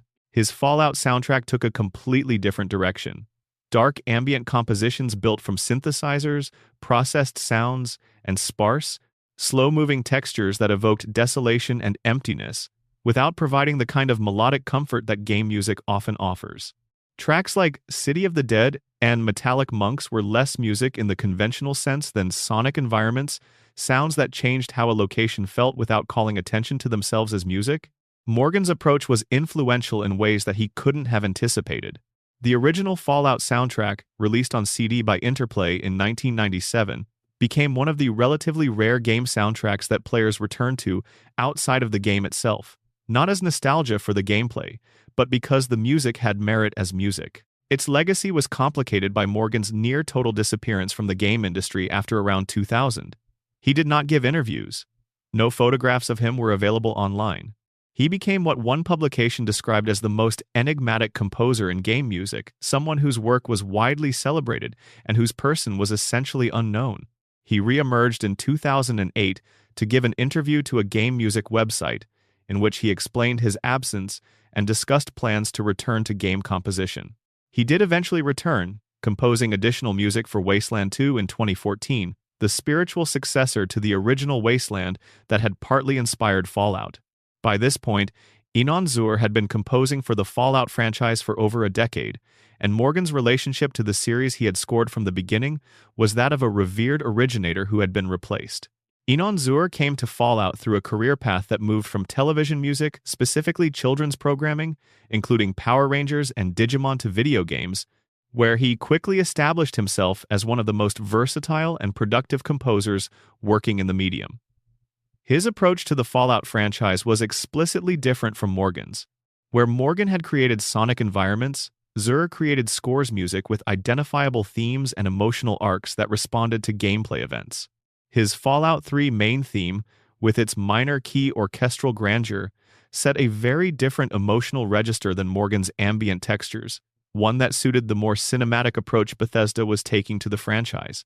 Zur's composition process for Fallout 4, as described in a 2015 interview, involved building what he called an organic acoustic world, a score that felt rooted in physical instruments and spaces rather than synthesized textures, even as it incorporated the electronic elements that had characterized the series' music. He described his challenge as composing music that could respond to gameplay states without being directly tied to specific on-screen actions, music that needed to capture emotional states rather than specific events, because in an open-world game you cannot predict what the player will be doing at any given moment. The licensed music that plays on Fallout's in-game radio stations, the songs from the 1940s, 1950s, and 1960s that drift across the wasteland from the various radio broadcasters, creates a specific and peculiar emotional effect. Hearing Anything Goes by Cole Porter or It's All Over But the Crying by Jimmy Rogers while walking through ruins and fighting mutants is jarring in a way that is clearly deliberate. The pre-war music doesn't fit the post-war world. It sounds like a transmission from another timeline, which is precisely what it is. The songs are optimistic, romantic, and saturated with the specific emotional temperature of the mid-century American dream. They contrast with the wasteland in a way that says something about what was lost when the bombs fell that exposition couldn't easily articulate. The choice to use Galaxy News Radio in Fallout 3, voiced and programmed by Three Dog, one of the game's most beloved characters, as the primary delivery mechanism for both music and news about the player's progress, gave the licensed music a narrative function it wouldn't otherwise have. Three Dogs' commentary on the player's actions, delivered in the register of mid-century radio entertainment, created a dialogue between the pre-war aesthetic and the post-war reality that gave both more resonance. When he plays a sad song to mark a difficult moment in the story, the song works as music and as comment simultaneously. The ambient cave sounds in later Fallout games, particularly the ones that play when the player is in darkness for extended periods, carry a specific psychological weight that players who have spent time in underground areas of the games report viscerally. These sounds were designed to be unsettling, to trigger a mild but real anxiety response in players who have been underground for a long time. They function partly as game mechanics, cueing the player that they've been in dangerous territory for a while, and partly as atmosphere. The skill with which they were designed is evident in the fact that many players report instinctive responses to them that persist across multiple playthroughs, even when the player knows rationally that the sound is just a sound. Fallout 76 introduced a new element to the franchise's audio design, a dynamic music system that responds more granularly to the player's situation than any previous game in the series. The Appalachian wilderness of the game's map has distinct audio identities for different locations. The dense forest areas sound different from the toxic swamp areas, which sound different from the irradiated mountain peaks. These audio distinctions serve the same function as the visual distinctions in communicating where the player is and what kind of world they're in, but they do it in a way that players often register emotionally before they register consciously.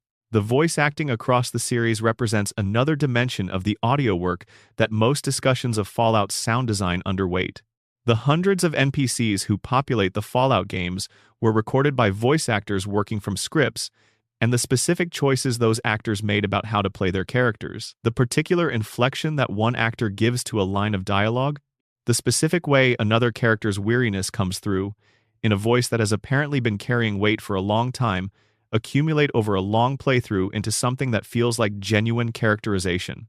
Players who have spent dozens of hours with companions often describe them in terms that suggest genuine relationship, a testament both to the writing and to the specific vocal performances that gave the writing a body. Section 11. Fallout's wildest lore implications that change how you see everything. The Fallout universe rewards careful readers.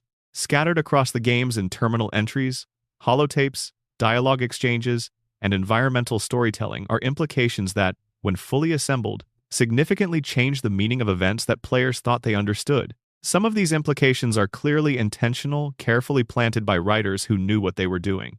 Others appear to be the result of players finding patterns in material that was never designed to cohere as completely as they've made it cohere.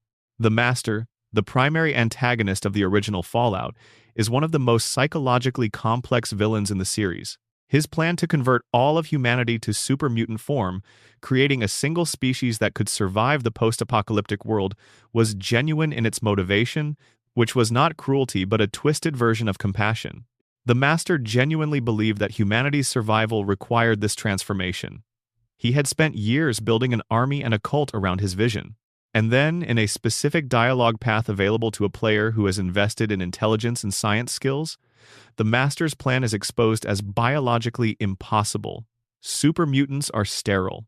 Even if the Master succeeded in converting every remaining human, the new species he created would die with its first generation. When the player presents this argument successfully, the Master's response is to immediately recognize its validity and destroy himself.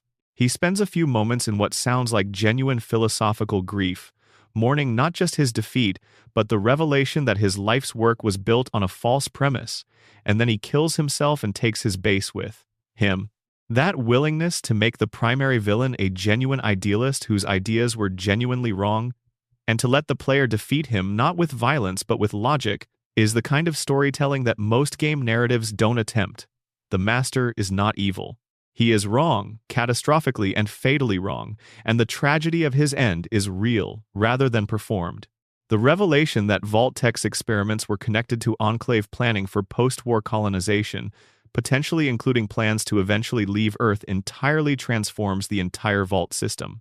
Retroactively, if the true purpose of the experiments was to generate data for humanity's potential resettlement of another planet, then the Vault dwellers who suffered in those experiments were not just victims of corporate sadism. They were participants in a program whose ultimate ambition was the survival of humanity beyond the planet their civilization had destroyed. The scale of that ambition does not excuse the means, but it gives the vault system a different texture, something between a nightmare and a species-level survival strategy, depending on how charitable you're feeling toward the Enclave's self-image. The Great War's specific timeline, 2 hours from the first launch to the end of major exchanges, is mentioned in various Fallout lore documents and has implications that players rarely fully process. 2 hours. That is how long the final war lasted in any meaningful sense. The resource conflicts, the political deterioration, the decades of mounting tension, all of it resolved in 2 hours of nuclear exchange that ended a civilization that had taken centuries to build. The gap between the scale of the cause and the brevity of the consequence is one of the more quietly horrifying aspects of the Fallout world's backstory. The question of what the courier in Fallout New Vegas actually is who this person was before being shot in the head and left in a grave is addressed enough to suggest an answer without ever providing one definitively. Evidence in the game suggests the courier has a history that intersects with the events of the game in ways that go beyond coincidence. The courier was specifically chosen to carry the platinum chip to Mr. House in New Vegas, which means someone knew the courier by reputation well enough to trust them with a critical and dangerous delivery. Ulysses, the companion cut from the main game, has a history with the courier that he references in Lonesome Road, a previous encounter at a location called the Divide that destroyed the Divide and left Ulysses with grievances that shaped his subsequent decisions. The courier's pre-game history is a void that the game surrounds with enough suggestion to make players curious without ever filling it in. The nature of the synths in Fallout 4, whether they are genuinely sentient and deserve the same moral consideration as humans, is a question the game raises without answering, which is the correct approach for a question that is genuinely difficult. The Institute's position is that synths are tools. The Railroad's position is that they are people who deserve freedom. The Brotherhood's position is that they are machines that should not be given human characteristics. The Minutemen's position is largely determined by whoever the player character is. Players who spend time with Nick Valentine and Codsworth, two synths with obviously rich inner lives, find it difficult to sustain the Institute's position. Players who encounter the occasional glitching synth whose programming has become erratic encounter something that is harder to sympathize with. The question has no comfortable resolution, which is probably why it's one of the Fallout 4 topics that players continue to debate longest after finishing the game. The FEV, the Forced Evolutionary Virus, is, in the context of the Fallout world's biology, a substance that can transform virtually any living thing under the right conditions. Super mutants, ghouls, and various mutated creatures are all, in different ways, products of FEV exposure or radiation exposure that has similar transformative effects. The implication, drawn out in various discussions of the lore, is that the post-apocalyptic ecosystem of the Fallout world is not simply a ruined version of the pre-war one. It is a new ecosystem being actively shaped by FEV and radiation into something that has no exact pre-war equivalent. The rad scorpions and deathclaws and bloatflies that populate the wasteland are not just animals that survived, they are animals in the process of becoming something new. The history of the ghoul as a category of being in Fallout lore is one of the stranger threads in the universe. Ghouls are humans who were exposed to radiation at levels that should have killed them, but instead transformed them, slowing their aging process dramatically, extending their lifespans to potentially thousands of years, but at the cost of their appearance and, in some cases, their mental coherence. Feral ghouls, who have lost their human psychology and become essentially predatory, are distinguished from civilized ghouls who retain full humanity. The mechanism by which exposure to the same substance produces such radically different outcomes in different individuals is not fully explained, and the question of whether a feral ghoul retains anything that could be considered personhood underneath its aggression is one the series occasionally raises and never definitively answers. The story of Harold, mentioned earlier, contains an implication that few players who encounter him in Fallout 3 fully process. Harold's tree, his companion Bob, growing out of his head since his original mutation, has been producing seeds that are spreading across the capital wasteland. The small grove that has grown up around Harold's immobilized form is the beginning of something larger. Players who investigate the area around Harold find evidence that his condition is literally transforming the landscape that one mutated human being, rooted in place for decades, has become a kind of ecosystem anchor, the origin point of a new forest in a wasteland. Harold is not just a character, he is a biome. Section 12. The future Fallout almost wasn't near cancellations and legal battles. The story of how Fallout survived to become what it is today requires understanding how many times it almost didn't survive at all. The franchise faced not one or two existential threats, but a sustained series of near-death experiences across its first decade of existence, any one of which, resolved differently, might have ended the series before it had the chance to establish the legacy it now has. The first near cancellations happened during development of the original game, as described in the opening section, but those were internal Interplay decisions that the development team navigated by persistence and creative autonomy. The threats that came later were more structural, legal, and financial crises that no amount of determination could simply will away. Fallout 2 was the last major game that Black Isle Studios made for Interplay before the company's financial problems began seriously affecting the studio's ability to function. Interplay's troubles were multifactorial: overextension, expensive licensed properties that didn't perform as hoped, competition from a rapidly changing game market, and leadership changes that introduced instability into a company that needed stability to weather those external pressures. By the early 2000s, Interplay was laying off developers, missing payroll, and selling assets. Black Isle Studios, Interplay's internal RPG development house, was shut down in December 2003. The Van Buren project, the Fallout 3 that Black Isle had been building, was cancelled at the same time. The people who had made Fallout, Fallout 2, and Planescape Torment were scattered. Many of them, led by Fergus Urquhart, founded Obsidian Entertainment in 2003, taking with them the creative vision that had defined Black Isle's work. Interplay's attempt to survive by selling off its intellectual property led to the June 2004 auction, at which the rights to develop 3 Fallout games were purchased by Bethesda Softworks. The bid was not unopposed. Troika Games and Obsidian Entertainment both made offers, which is notable since Obsidian was essentially composed of the people who had made the games Bethesda was buying. Bethesda was the highest bidder and walked away with an exclusive license agreement, allowing them to develop Fallout 3 and 2 additional games. The price Bethesda paid was $1,175,000, a remarkable sum to reflect on in hindsight, given what the franchise has generated since. When Interplay eventually sold Bethesda the entire intellectual property rather than just the development license, the total cost was $5,750,000. The franchise that had been born from 30 developers working on borrowed time in an office that mostly ignored them was sold for less than $6 million at a point when its creators had already lost the ability to do anything with it. Interplay's continued existence after the IP sale was turbulent. On November 29, 2006, the company was served with an involuntary bankruptcy order. The following day, one day later, they announced plans to develop a Fallout massively multiplayer online game, using licensing rights that they had negotiated as part of the Bethesda sale agreement. This announcement prompted Bethesda to initiate legal action. The lawsuit Bethesda Softworks LLC versus Interplay Entertainment Corporation centered on whether Interplay had met the conditions attached to their MMO license.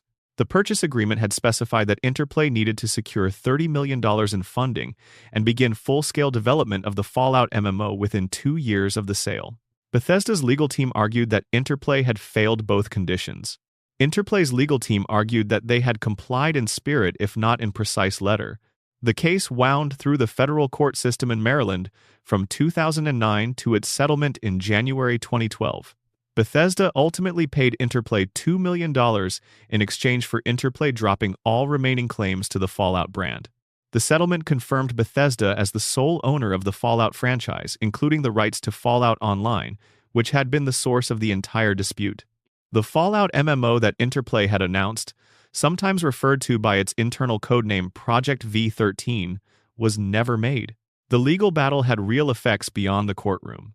The years of uncertainty about who owned what rights in the Fallout universe meant that the early Fallout games were not available for digital purchase through the period when digital storefronts were becoming the primary way PC players acquired older games. Players who wanted to play Fallout 1 or Fallout 2 during this period had to find physical copies or navigate gray markets. The games that defined the franchise for its earliest and most dedicated fanbase were essentially inaccessible to new players for years. After the settlement, Bethesda eventually made the classic Fallout games available through digital storefronts, including GOG.com and Steam, where they have found substantial new audiences. Players who came to the franchise through Fallout 3 or New Vegas and then sought out the original games discovered a different design philosophy, isometric, turn-based, and narratively denser in some respects than the open-world games that followed.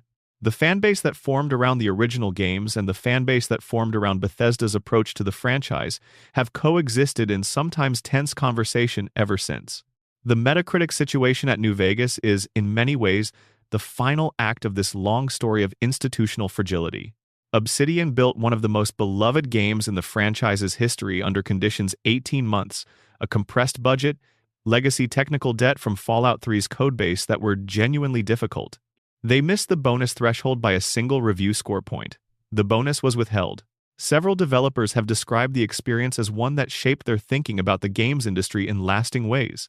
The Amazon Prime television series, which premiered in April 2024 and became one of the most watched programs on the platform in that period, represents the most recent chapter in Fallout's institutional history. The show was developed with involvement from Bethesda and has been careful enough about its relationship to game canon to avoid contradicting the established lore in ways that would alienate the game's fanbase. Its success has generated renewed interest in the games, brought millions of new viewers to the Fallout universe, and opened questions about the future of the franchise, including the persistent rumor of a Fallout 3 remaster, which Todd Howard has not confirmed but has declined to deny with any particular conviction. The franchise that Tim Kaine started building on his own time, while employed to write installers, now employs hundreds of people at Bethesda alone, has generated billions of dollars in revenue across games, merchandise, and media adaptations, and has an audience that spans multiple generations and media. The legal battles and near cancellations and the GURPS fallout and the death of Black Isle and the Metacritic point, all of these might have ended any one of them. None of them ended all of them. The accumulated improbability of Fallout survival is, in its own way, as remarkable as anything the games themselves contain. The Amazon Prime television series, which premiered in April 2024 and went on to become one of the most streamed shows globally in its debut period, represents not just the most recent chapter in Fallout's institutional history, but the most significant expansion of the franchise's reach since Fallout 3 brought it to mainstream console audiences in 2008. The show introduced Fallout to a vast audience that had never engaged with the games and might never have done so. People who had heard the name but associated it vaguely with something their more dedicated gaming friends cared about. Within weeks of the premiere, player counts on every game in the franchise spiked dramatically as new viewers sought out the source material. Old players returned. An entirely new generation of Fallout fans was created in the span of a television season. The show was developed with active involvement from Bethesda's creative leadership, which gave it access to the internal lore documentation and the creative decisions that the games had never fully surfaced. The result was a show that was faithful to the game's world in the ways that mattered most: the aesthetic, the tone, the specific blend of horror and dark comedy that defines the franchise's register, while telling its own story with its own characters, rather than adapting any specific game's plot. This was the correct creative decision. A straight adaptation of any single game would have required so much explanation of context and history that the storytelling would have buckled under the expository weight.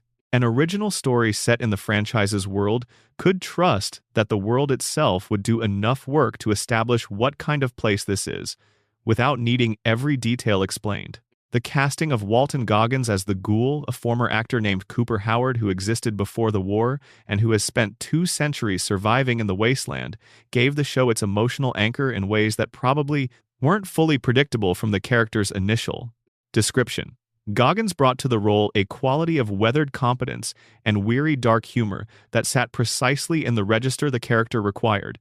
And his scenes in the pre-war timeline, where Cooper Howard is learning what the world is really about to become, gave the show a dimension of melancholy that the games had always gestured toward but rarely fully dramatized.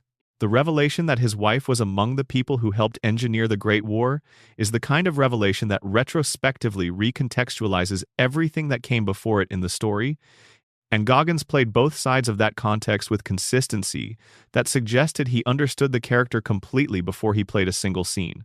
Ella Purnell as Lucy McLean, a vault dweller from Vault 33, who ventures to the surface for the first time and encounters the wasteland's reality, captured the specific quality of someone raised in a controlled environment confronting an uncontrolled one. The character's combination of genuine optimism and increasingly tested resilience gave the show a perspective that the games, where the player character is generally already adapted to some version of wasteland life, don't fully provide. Watching someone encounter the wasteland for the first time, through the specific lens of someone who was raised to believe in the fundamental goodness of human civilization and who now has to reckon with what human civilization actually produced, made aspects of the world feel fresh in ways that longtime fans found genuinely interesting. The show's second season, which expanded the setting into the Mojave Wasteland and brought in elements directly connected to Fallout, New Vegas, generated anticipation that reflected how completely the first season had won over both existing fans and new viewers. The specific pleasure of seeing the New Vegas setting rendered in live action, the Lucky 38 Casino, the Mojave landscape, the factional politics of the region was the pleasure of a world you had spent time in, returning in a form that felt both familiar and newly vivid. Section 13. The Deathclaw, an icon that almost looked completely different. The Deathclaw is probably the single most iconic creature in the Fallout franchise. It is the thing players most dread encountering in the early portions of the games, the benchmark for how dangerous the wasteland has become. The creature whose distant roar through a cave system triggers a very specific physiological response in people who have been playing these games long enough to learn what that sound means. It appears in every mainline Fallout game. It has become sufficiently central to the franchise's identity that its appearance in the television series was treated as a significant event, preceded by build-up and given a reveal sequence that acknowledged its status. And it almost looked completely different. Scott Campbell, the lead designer of the original Fallout, described his initial vision for the creature in terms that would be unrecognizable to anyone who knows the Deathclaw from the games. His concept was a mammal, specifically, a hybrid of Wolverine and brown bear, mutated by the forced evolutionary virus into something that combined the ferocity of both animals with the physical enhancement that FEV could provide. The concept art showed a creature covered in dense fur, large, fast, unmistakably warm-blooded, and designed to evoke the specific kind of apex predator that operates through aggression and physicality rather than through alien biology. Campbell described wanting the creature to feel like a legendary force of nature, something that players and NPCs would be right to mythologize, because it genuinely deserved mythologizing. The artist took one look at the concept sketch and told Campbell, with what sounds like polite directness in every account of the conversation, that there was simply no way the rendering technology of the mid-1990s could handle that much hair moving correctly. Fur was computationally expensive in ways that the hardware of the era couldn't support at the level the game required. Animated fur required calculating the movement of individual strands or groups of strands against the character model's motion, which, at the density the Wolverine bear design required, would have consumed resources that weren't available. The design was technically impossible in the form Campbell had envisioned it. The solution came from an unexpected direction. The artists who were working on Fallout were simultaneously involved in early work on what would become Planescape, Torment, another Black Isle project. One of the first pieces of physical art created for Planescape, Torment was a sculpted clay model of a creature from Dungeons & Dragons lore called the Tarrasque, a massive, primordial, devastating monster from the tabletop game that Black Isle was adapting. The clay model was digitized into a three-dimensional computer model point by Painstaking Point, an enormous amount of labor that produced a high-quality digital creature model. And then the Tarrasque wasn't used in Planescape, Torment. The model was sitting in a digital file drawer, unused, when the question of what to do about the Deathclaw design came up. The Tarrasque model was bipedal, reptilian, massive, and menacing everything Campbell's design intended, minus the fur that technology couldn't support. It was adapted, modified, and textured into the Deathclaw that players encountered for the first time in the original Fallout. The creature that has defined the franchise's visual identity as the ultimate wasteland predator for nearly 30 years began life as a D&D monster, sculpted for a different game and repurposed twice before finding the role it was apparently always meant to occupy. The Deathclaw's biological backstory is documented in lore that spans multiple games and supplementary materials, and it adds layers to the creature that purely aesthetic consideration of it tends to obscure. Before the Great War, the United States military was pursuing research programs aimed at replacing human soldiers in high-risk, close combat situations with engineered biological alternatives, organisms designed for maximum lethality that could be deployed in roles where human casualties would be politically or logistically problematic. The Jackson's chameleon was selected as the base organism for one such program. It was reptilian, relatively fast for its size, and had certain physical characteristics that could be dramatically amplified through FEV modification. The result of the program, the creature that escaped from Mariposa Military Base as the pre-war world collapsed, was never fully controlled during its intended operational window. The Deathclaws that fill the wasteland in the post-war period are the feral descendants of a military weapons program that was never properly shut down. This origin gives the Deathclaw a particular kind of resonance within the franchise's broader themes. The creature that players fear most in the wasteland is not a product of nuclear mutation in the simple sense, not something that the bombs created by accident. It is a product of deliberate engineering, a weapon that the pre-war civilization created and then lost control of. Every time a player character flees from a Deathclaw through a ruined building or is torn apart by one in a dark cave, they are experiencing the consequences of a government weapons program that the people who commissioned it probably considered a perfectly reasonable investment at the time. The Deathclaw's most unexpected narrative development came in Fallout 2, which took the creature in a direction that the original game's designers had not anticipated, and that surprised players who encountered it for the first time without forewarning. The Enclave, in their ongoing project of using the FEV to create expendable super soldiers from non-human materials, captured a population of Deathclaws and subjected them to controlled FEV exposure. The expected result was Deathclaws that were somewhat more responsive to commands, somewhat more controllable. The actual result was something considerably more complicated. The FEV dramatically elevated the Deathclaws' intelligence, pushing it past the level the Enclave had been trying to achieve and into territory they had not planned for. The intelligent Deathclaws of Vault 13, the vault that serves as the home of the player character in the original Fallout, are self-aware enough to recognize their situation with full clarity. They understand that the Enclave wants to use them as disposable soldiers. They understand that once they are no longer useful for that purpose, they will be eliminated. They are intelligent enough to keep this understanding to themselves, performing compliance while planning something different. They eventually break away from the Enclave entirely, establish a community inside the empty vault, and begin building the kind of social structure that their elevated intelligence makes possible. Goris, the son of the pack leader Gruthar, is recruitable as a companion.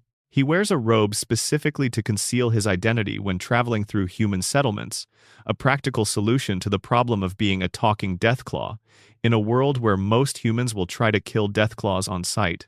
His dialogue, which is thoughtful and self-aware and occasionally darkly funny about his situation, is among the most unexpected character writing in the franchise. He thinks carefully about questions of identity and belonging and the relationship between intelligence and personhood. He is, in a franchise that asks these questions repeatedly through various characters and creatures, one of the most direct expressions of them, a being whose species and whose individual consciousness are in profound tension with each other. Section 14. Fallout's Forgotten Games and the Strange Fringes of the Franchise. Most discussions of the Fallout franchise focus on the mainline entries. The original 2 games, Fallout 3, New Vegas, 4, and 76. But the franchise's history includes several games that exist at its edges, games that were made by different teams with different visions, that are often excluded from discussions of real Fallout, and that contain their own interesting histories and details. Fallout Tactics, Brotherhood of Steel, released in 2001 by an Australian studio called Microforte, was the franchise's first expansion beyond Interplay's internal development. It was a squad-based tactical game rather than an RPG. The player controlled a squad of Brotherhood of Steel soldiers rather than a single customized character, and it was set in the Midwest, establishing the existence of a Midwestern Brotherhood chapter with its own history distinct from the California-based original Brotherhood. The game took the franchise's setting in a genuinely different mechanical direction. Missions were planned and executed with careful attention to positioning and squad management, and the turn-based structure was preserved from the original games, while the moment-to-moment gameplay felt more like a strategy game than an RPG. Fallout Tactics is considered somewhat controversial in terms of its canon status. Some elements it established the existence of the Midwestern Brotherhood. Certain details about the super mutant strains it features have been inconsistently incorporated into later games. But the game is notable for a detail that the franchise's general canon has never quite integrated. It features tribals and raiders as potential recruitable squad members if the player makes specific choices, allowing the Brotherhood squad to include exactly the kind of non-Brotherhood characters that the organization's actual ideology would never permit. The game's designer seems to have been more interested in tactical variety than ideological consistency. Fallout: Brotherhood of Steel released in 2004. A console-only game developed by an Interplay internal team is the franchise entry that most dedicated fans prefer not to acknowledge. It was a hack-and-slash action game for the PlayStation 2 and Xbox, featuring combat mechanics borrowed from the genre conventions of early 2000s action games, and a tone that departed dramatically from the series' established register. The game had been in development during Interplay's financial crisis, and the compromises made under those conditions are visible in the finished product. Its storyline, which featured a character named Patty searching for her father while fighting through various wasteland locations, has never been incorporated into any subsequent game's canon, and Bethesda has been explicit about considering it non-canonical. What Brotherhood of Steel is genuinely interesting, for beyond its status as a cautionary example of franchise extension under financial stress, is the window it provides into what the Fallout world looks like when the franchise's distinctive tonal balance is abandoned. The game is not bad in the way that incompetently made games are bad. It was competently produced within the conventions of its genre. What it is, unmistakably, is Fallout without what makes Fallout. Fallout without the satirical intelligence, without the careful moral complexity, without the specific blend of horror and dark comedy that the franchise's best entries maintain so consistently. It demonstrates by contrast what the other games are doing. Fallout Shelter, released in 2015 as a free-to-play mobile game, was the franchise's first genuinely successful expansion into a new platform and business model.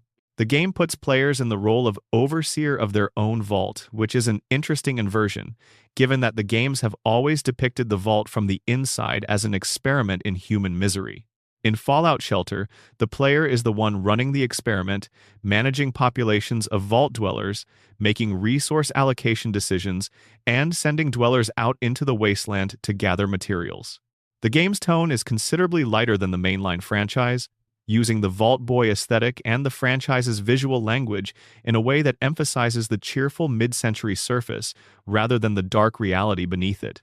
Fallout Shelter is also interesting for what it reveals about the franchise's lore implications when taken seriously.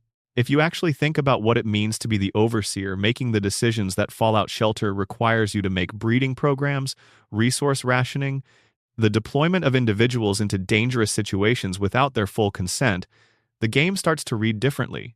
The gameplay systems, optimized for the mobile free-to-play context, are abstractly the same systems that the fictional Vault-Tec overseers were operating.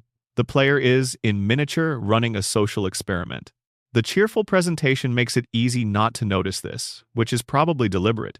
Fallout 76's development and launch represented the franchise's most ambitious and most troubled expansion into new territory. The decision to make the first fully online mainline Fallout game set in Appalachia in the period immediately following the Great War's aftermath, featuring a multiplayer structure where multiple players shared a game world, was a significant creative and commercial bet. The bet did not pay off cleanly at launch, as documented elsewhere in this script, but the game's subsequent evolution through years of updates that added NPCs, new questlines, new factions, and substantial amounts of content that the launch version lacked, transformed it into something considerably closer to what the mainline franchise's fans expected. The specific choice to set Fallout 76 in West Virginia was creatively interesting and largely underappreciated in the critical conversation around the game's troubled launch. West Virginia's specific cultural history, its Appalachian communities, its coal mining heritage, its particular blend of American mythology and American inequality gave the game's setting a texture that was genuinely distinct from the California and Nevada and Washington, D.C. settings of the earlier games. The cryptids of Appalachian folklore, the Mothman, the Grafton Monster, the Flatwoods Monster, appeared as creatures in the game, grounded in actual local legend, rather than generic post-apocalyptic imagination. The game's soundtrack incorporated genuine Appalachian music traditions alongside Enon Zur's composed score. When the game was working as intended, it was doing something specific and regional in ways that the franchise's earlier entries, for all their virtues, had not attempted. Section 15. The philosophy hidden in the wasteland. Fallout is, among other things, a philosophical franchise, a series of games that uses its post-apocalyptic setting to ask questions about political philosophy, moral psychology, and the conditions under which human civilization is possible. These questions are embedded deeply enough in the game's design that players who are primarily interested in the combat and exploration can engage with the franchise for hundreds of hours without registering them explicitly. But they are there, and engaging with them is what transforms a good game into a meaningful one. The central political question that recurs across the franchise is the question of what legitimate authority looks like after civilization has been destroyed. Every major faction in every game represents a different answer to this question, and the games are careful enough not to make any single answer obviously correct. The NCR argues for democratic republicanism, the view that legitimate authority comes from popular consent, institutionalized through elections and rule of law, and that rebuilding civilization requires rebuilding the institutions that make it possible. Caesar's Legion argues for authoritarian centralism, the view that in conditions of chaos and scarcity, strong, centralized control is the only mechanism capable of maintaining order sufficient for civilization to exist at all. The Brotherhood of Steel argues for technocratic guardianship, the view that the people best qualified to make decisions about technology should control access to it, for everyone's protection. The Enclave argues for continuity of government, the view that the legitimate authority of the pre-war United States persists in them, and that their special status entitles them to make decisions on behalf of everyone else. New Vegas is the most sophisticated exploration of these competing positions in the franchise, because it presents them all simultaneously and asks the player to choose not with perfect information, but with the imperfect information that the player has accumulated through the game. The NCR, encountered in its extended and overextended form in the Mojave, shows what democratic republicanism looks like when it grows faster than its institutions can manage. It looks like corruption, inefficiency, overtaxation, and an electorate that is increasingly cynical about whether the government delivers on its promises. Caesar's Legion, encountered through its treatment of the people it has conquered and the specific cruelties its ideology justifies, shows what authoritarian centralism looks like in practice rather than in theory. It looks like slavery and the systematic destruction of anything the Legion defines as weakness. The Brotherhood of Steel in the Mojave has effectively collapsed into irrelevance, their hoarding of technology having isolated them from the very communities that might have supported them. Mr.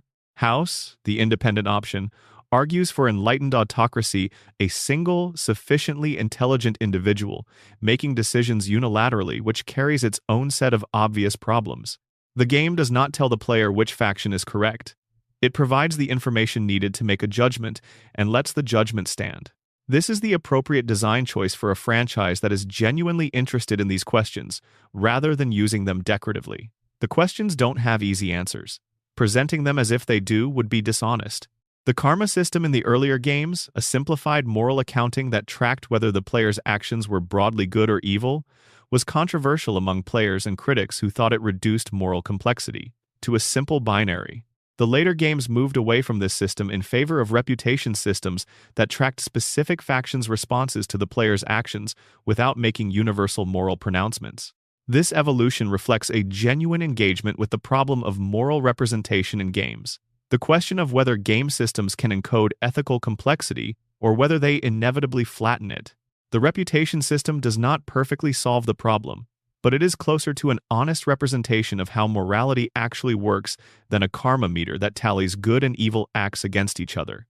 The question of what it means to be human, which runs through the franchise from its early engagement with super mutants and ghouls to Fallout 4's extended examination of synths and their moral status, is one of the philosophical questions the franchise handles most consistently and most seriously. Every game in the series features characters who are not human in the conventional biological sense, but who behave in ways that complicate simple definitions of humanity. The franchise's consistent position, expressed through its storytelling, rather than through any explicit philosophical statement, is that humanity is not primarily a biological category, but a behavioral and psychological one. The Death Claws, who built a community in Vault 13, the ghouls who maintained their personhood through 2 centuries of transformation, Nick Valentine carrying the memories of a man who died before him, are all asking variations of the same question. What does it mean to be a person? And does the answer depend on what you are made of? These are not questions that the franchise resolves. They are questions it keeps asking in different forms across different games, building a cumulative body of thinking about consciousness and personhood and community that is more interesting for being ongoing than it would be if it were concluded. The satirical dimension of Fallout, its engagement with specifically American cultural pathologies, from consumer capitalism to institutional self-deception, to the gap between the American dream's promises and its reality, is sometimes underemphasized in favor of discussing the franchise's lore and gameplay mechanics. But the satire is structural rather than incidental. The Vault-Tec marketing, the Nuka-Cola brand identity, the pre-war television programs that characters occasionally find recordings of, the political propaganda that appears in terminals and holotapes, these are not decorative texture. They are the franchise's account of the civilization that destroyed itself, constructed with enough specificity that the parallels to real-world American cultural history are visible without being labored. The specific target of the satire shifts across the games. The original Fallout and Fallout 2 were primarily interested in the post-war consequences of pre-war hubris, in the question of what survived from the civilization that destroyed itself and what that survival meant. Fallout 3 brought the satire of American consumer culture more explicitly to the foreground, through the abundance of pre-war advertising and the Nuka-Cola imagery that defined the Capital Wasteland's aesthetic. Fallout New Vegas pushed the political satire hardest, using the factional conflicts of the Mojave to examine competing ideologies with a directness that the earlier games had approached more obliquely. Fallout 4 raised new questions about technology and humanity's relationship to what it creates. Each game found the dimension of the franchise's satirical project that it was best positioned to develop. Section 16. The Wasteland's most obscure lore details. The Fallout universe contains an enormous amount of lore that exists at the edges of the game's main narratives. Material that is technically part of the canon, but that most players never encounter because it exists in terminal. Entries that aren't obviously connected to any quest. In holotapes found in locations, players have no obvious reason to visit, or in dialogue from NPCs that players talk to once and move on from. Collected together, these fragments constitute a shadow history of the franchise's world that changes the meaning of things players think they understand. The fate of Vault 81's intended experiment is one of those shadow histories. Vault 81, which players encounter in Fallout 4 as a functioning vault with friendly residents, appears to be one of the few examples of a vault that worked more or less as intended, a community that survived the war and maintained a functional society in the years since. But the terminal logs inside the vault's secret medical facility tell a different story. Vault 81 was designed to test experimental cures for disease, with the resident population serving as unwitting test subjects exposed to various modified pathogens and then treated with experimental compounds to observe which treatments were effective. The experiment required a researcher willing to actually implement the protocols, and the researcher's Vault-Tec assigned to the vault refused to do it. One after another, the doctors who were supposed to run the human trials found ways to avoid actually harming the people they were living among. The experiment never ran. The vault survived by accident by the human decency of the people who were supposed to be conducting it, overcoming their institutional mandate. The Dunwich building in Fallout 3, and its expanded version in Fallout 4 called Dunwich Borers, contains lore that most players pass through quickly because they are focused on the enemies and the dungeon-crawling mechanics rather than on reading every terminal entry. The lore that emerges from careful reading suggests the presence of something genuinely ancient and malevolent in the location, something that predates the Great War, that predates the colonial period, that may predate human civilization in the region entirely. The spirits or entities that players encounter through audio logs and visions in the Dunwich locations don't fit neatly into the franchise's established explanation for supernatural occurrences. The franchise's world has ghouls and FEV mutations and robots, and advanced science, but the Dunwich material suggests something else, something that the franchise's scientific framework cannot fully accommodate. Whether this constitutes genuine supernaturalism in the Fallout world or represents something with an as-yet unexplained scientific basis is left deliberately unresolved. The exact nature of the signal that triggered the launching of the nuclear missiles in the Great War is one of the franchise's most persistently discussed open questions. The official account, a nuclear exchange between the United States and China that escalated rapidly from initial launches to full strategic exchange, is clear enough about what happened. It is far less clear about what specifically initiated the exchange. Who launched first? Was it deliberate? Was it an accidental escalation? Was it something else entirely, a third party, a system malfunction, a decision made by an algorithm rather than a human being? The games provide enough information to suggest that the question is meaningful without providing enough to answer it. Various supplementary materials have gestured at different explanations without landing on one that has become canonical. The pre-war United States in Fallout was already implementing some form of authoritarian measures before the bombs fell. The terminals and holotapes of various government installations across the games document a society that was becoming more controlled, more surveilled, and more willing to suppress political dissent as the resource wars and their attendant social tensions escalated. The specific form this took varied by region and period, but the general direction is consistent. A democratic society gradually accumulating the infrastructure of authoritarian control under the pressure of external threat and internal fear, without ever quite formally abandoning its democratic self-conception. This trajectory is one of the franchise's most consistently explored themes, and the fact that it mirrors real historical patterns in democracies under stress gives it a resonance that purely fictional social criticism would not have.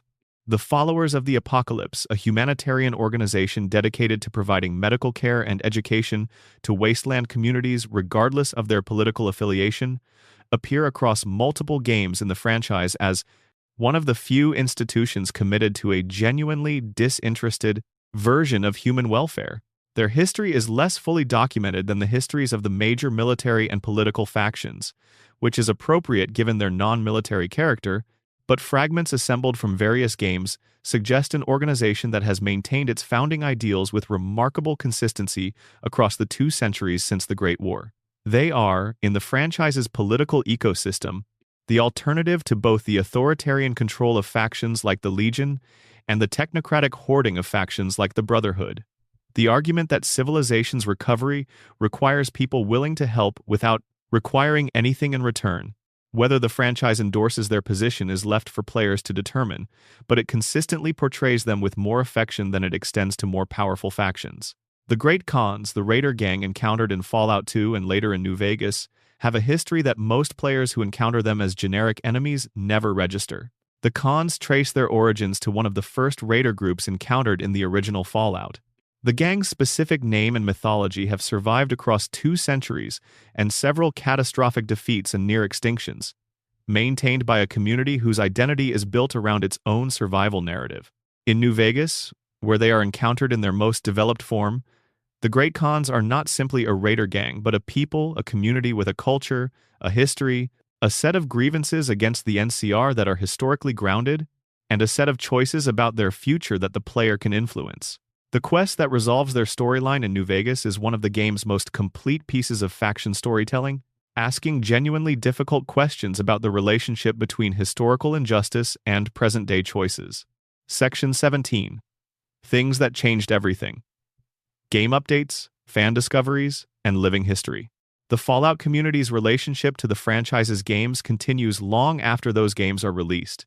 Through mods, through research into game files, through the patient work of players who read every terminal entry and chase every audio log, and through the collective intelligence of online communities that share and synthesize their findings, the games keep revealing things that their creators either deliberately hid or didn't know were there to be found. The discovery of the title screen panorama seed, the specific world seed that generated the blurry mountain vista that served as Fallout 3's loading screen from its original release, is one of the most remarkable pieces of community detective work in gaming. The image had been there since the game shipped, visible to every player who had ever loaded the game, a slightly blurred mountainous landscape that nobody knew the origin of. Players who became interested in the mystery began analyzing the image with tools they developed specifically for the purpose: cloud position analysis, terrain angle calculations, vegetation pattern matching, color temperature evaluation. The investigation was collaborative, involving dozens of researchers sharing their findings across forum threads that stretched over months. The conclusion, when it came, was specific enough to be satisfying and surprising enough to feel like a genuine discovery. The team identified the seed that had generated the world containing that specific mountain vista, along with the coordinates within that world where the screenshot had been taken, and the viewing angle from which it had been captured. The image that players had seen thousands of times without knowing what it depicted was suddenly locatable, reproducible, and understood. The wasteland that had seemed entirely fictional had a specific origin that could be visited. Similar investigative work has been done for Fallout 2's various endings, the epilogue slides that describe what happened to every faction and character depending on the player's choices across the game. Players who played Fallout 2 repeatedly, making different choices and observing which ending slides changed, mapped the decision trees that controlled each outcome. The documentation of these decision trees revealed that some outcomes were much more difficult to achieve than the game indicated, and that some combinations of choices produced results that very few players had ever seen. The community-maintained documentation of these outcomes is more complete than anything officially produced by the game's developers, and players who rely on it have access to information about the game's content that would otherwise require dozens of playthroughs to discover. The Fallout modding community has extended the game's playable lives by years and in some cases decades.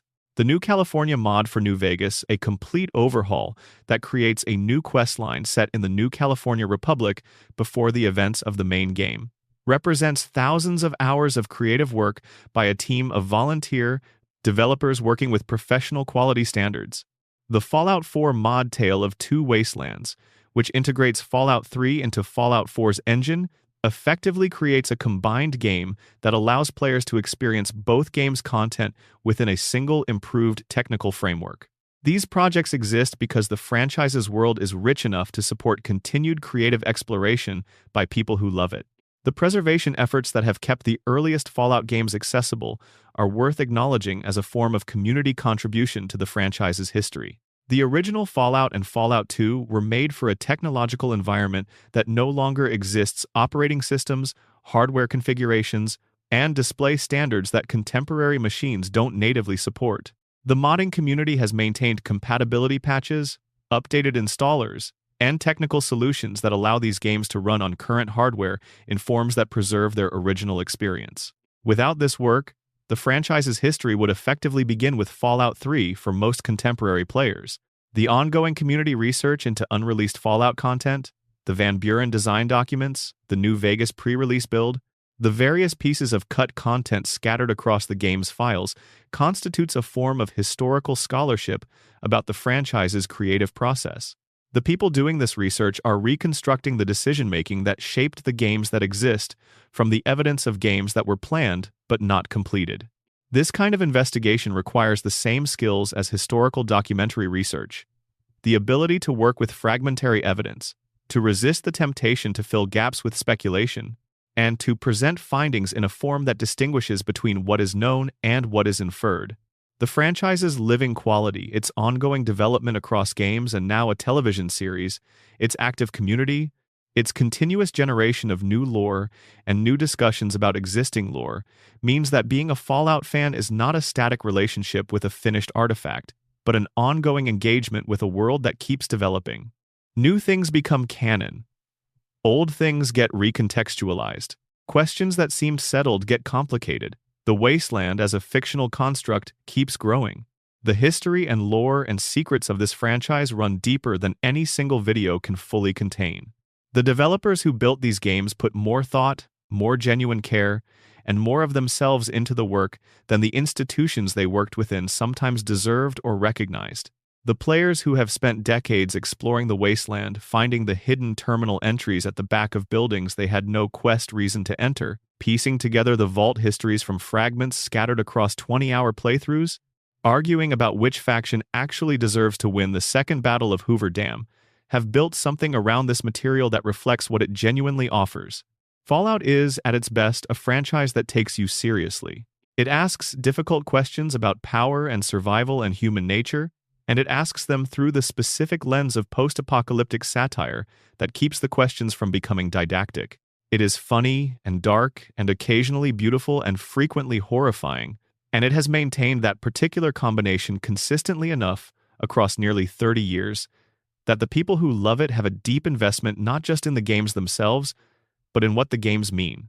If you found something in here that changed how you see a game you've played, or opened a door into lore you hadn't explored before, that is exactly what this was made for. The wasteland is wide. There is always more to find. If you made it all the way here, drop a comment with your favorite Fallout game, and one thing from this video that genuinely landed differently than you expected. And if you haven't subscribed yet, this is the moment. More deep dives like this are coming. Until next time, take care of yourself out there. Section 18. The weapons, the world, and the war that never was. The weapons of the Fallout universe are not simply functional objects in a game inventory. They are artifacts of the civilization that built them, carrying the cultural assumptions and technological priorities of a world that made different choices than ours and paid for them in ways that are still visible 2 centuries after the bills came due.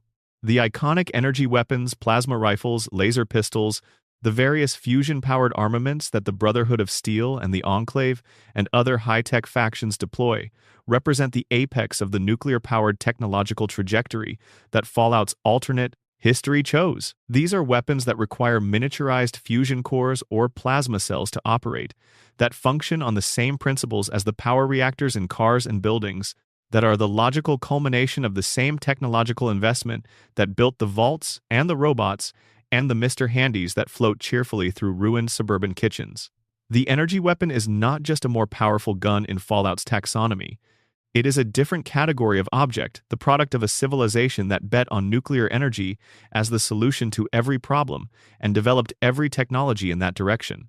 The conventional firearms, by contrast, the pipe pistols and revolvers and hunting rifles that players find most commonly in the early game, represent technology that existed before Fallout's alternate history diverged from ours. They are recognizable because they are real. The weapons the Wasteland's most common residents use are the weapons of our world, or near enough, preserved and modified and jury-rigged across 2 centuries of improvised maintenance. The contrast between the sleek energy weapons of the pre-war elite and the patched-together conventional weapons of the Wasteland's surviving population maps directly onto the class structure of the pre-war world and the social stratification that the apocalypse both preserved and transformed. The Fat Man, the portable nuclear catapult that appears across the franchise as the most extreme conventional weapon available to players, takes this logic to its intended comedic and horrifying conclusion. It is a device that launches miniaturized nuclear warheads. It is found in ordinary game inventories alongside medical supplies and food items. The specific absurdity of carrying a portable nuclear launch device, alongside a supply of stim packs and some pre-war money, is the joke that the Fat Man tells. And it is a joke that the franchise has been making with variations across every game it appears in. The weapon is Fallout's most compressed statement about the world it depicts. A civilization that normalized nuclear technology so completely that it built nuclear weapons small enough to carry in a backpack and deployed them as personal firearms. The power armor, probably the franchise's single most iconic piece of equipment, has a history that reflects the same investment in nuclear technology. Power armor in Fallout is not science fiction armor in the generic sense. It is specifically nuclear-powered armor. The suits contain miniaturized fusion reactors that power their enhanced strength, their environmental protection systems, their heads-up display information systems.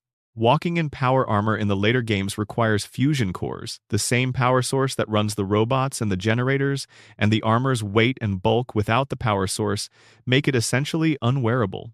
It is less a suit than a vehicle, a small nuclear-powered vehicle that happens to be worn rather than driven.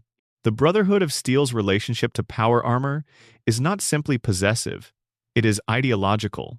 Power armor represents, to the Brotherhood, the pinnacle of what the pre-war civilization achieved before destroying itself technology so advanced that it genuinely enhanced human capability to a superhuman level. Their control of power armor is control of the most dramatic symbol of pre-war technological achievement. Their willingness to use it selectively to deploy it in their own operations while denying it to the general population reflects the same logic as their general approach to technology. It is too powerful and too dangerous to be distributed, and the Brotherhood is the appropriate custodian. The various improvised weapons that appear across the franchise, the railway rifle that fires railway spikes as projectiles, the rocket launcher that can fire virtually any small object as ammunition, the pipe weapons of Fallout 4 that are clearly built from plumbing supplies tell a different story about the Wasteland's relationship to technology. These weapons were not designed by engineers working in controlled facilities. They were built by people who needed to protect themselves and had whatever was lying around to build with. They are functional in the way that desperate improvisation is often functional good enough, even when they are far from ideal. The Gauss rifle, which appears across multiple games as one of the franchise's more technically sophisticated conventional weapons, reflects the specific direction that projectile weapon technology was taking in the pre-war world.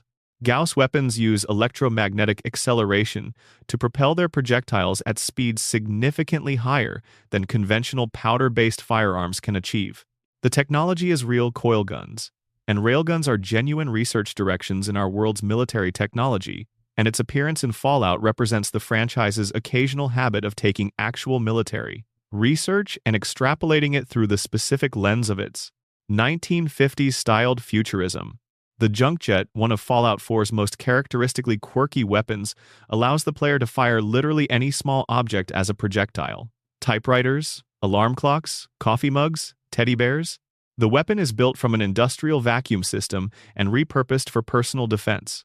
It is one of the franchise's clearest expressions of the wasteland aesthetic, a world in which the abundant detritus of a dead consumer civilization becomes raw material for survival. The pre-war world produced more objects than it could possibly use, and the post-war world has been living off that surplus for 2 centuries, turning its artifacts into weapons and tools and building materials. The question of what the pre-war United States was actually doing with its military technology in the period leading up to the Great War, beyond the FEV experiments, and the power armor development programs that are explicitly documented, is one the franchise addresses through scattered fragments rather than comprehensive accounts. The Alaska Campaign, the military operation to retake the state from Chinese occupation that forms the backdrop of Fallout 3's Operation Anchorage DLC, is one of the more extensively developed pieces of pre-war military history. It represents the apex of the pre-war military's capability: advanced power armor deployed at scale, a combined arms operation in extreme conditions, the successful expulsion of an occupying force from American territory. It is also, in context, one of the final significant American military victories before the collapse, a demonstration of capability that came too late to prevent the outcome it was demonstrating capability against. The Chinese forces encountered in Operation Anchorage, and in the pre-war historical documents scattered across the capital wasteland and elsewhere, are depicted with considerably less specificity than the American side of the conflict. This is a genuine limitation of the franchise's perspective. The games are set primarily in American territory and view the pre-war history from an American vantage point, which means the Chinese side of the conflict is mostly seen through American sources, and therefore mostly seen through the particular distortions that enemy images in wartime always produce. What emerges from the fragments is a portrait of a China that was as committed to the resource war as the United States, that had developed its own versions of the advanced military technology the US was deploying, and that was as willing to escalate as any party to a conflict where both sides believed victory was possible. The specific details of how the nuclear exchange was initiated and who bears primary moral responsibility for initiating it are left genuinely open in a way that reflects the franchise's consistent interest in moral complexity over simple attribution of blame. Both sides built the weapons. Both sides chose the political structures and resource competition dynamics that made their use seem preferable to alternatives. The question of who launched first is, in the end, less important than the question of how both sides arrived at a place where launching first was a rational strategic calculation. Section 19. Survivorship, Memory, and What the Wasteland Remembers. One of the most quietly remarkable aspects of Fallout's world-building is its treatment of memory, specifically, the question of what survives from the civilization that destroyed itself, how it survives, and what its survival means for the people who encounter it 2 centuries later. The pre-war world left behind an extraordinary abundance of material artifacts: buildings, vehicles, consumer products, books, audio recordings, holographic terminals filled with documentation that ranges from mundane correspondence to classified military research. The wasteland is, in a literal physical sense, built from the ruins of a civilization that produced far more than it consumed. Players moving through any Fallout game are moving through a vast archive. Everything around them is a document, a piece of evidence about what the pre-war world was like and what happened to it. The specific quality of this archive is shaped by what survived the intervening 2 centuries. Paper degrades. Organic materials decompose. Electronics corrode. What remains most consistently is what was built to last. Concrete structures, metal containers, the holotape and terminal technology that the franchise uses to deliver its lore. The franchise's writers worked within this constraint productively. The information that players can access about the pre-war world is shaped by the durability of the medium that carried it, which creates a particular kind of historical distortion that real archives also experience. The ghouls who survived from the pre-war period, characters like Raul Tejada in New Vegas, who was alive in Mexico when the bombs fell in 2077, carry a different kind of archive, living memory of the world as it was.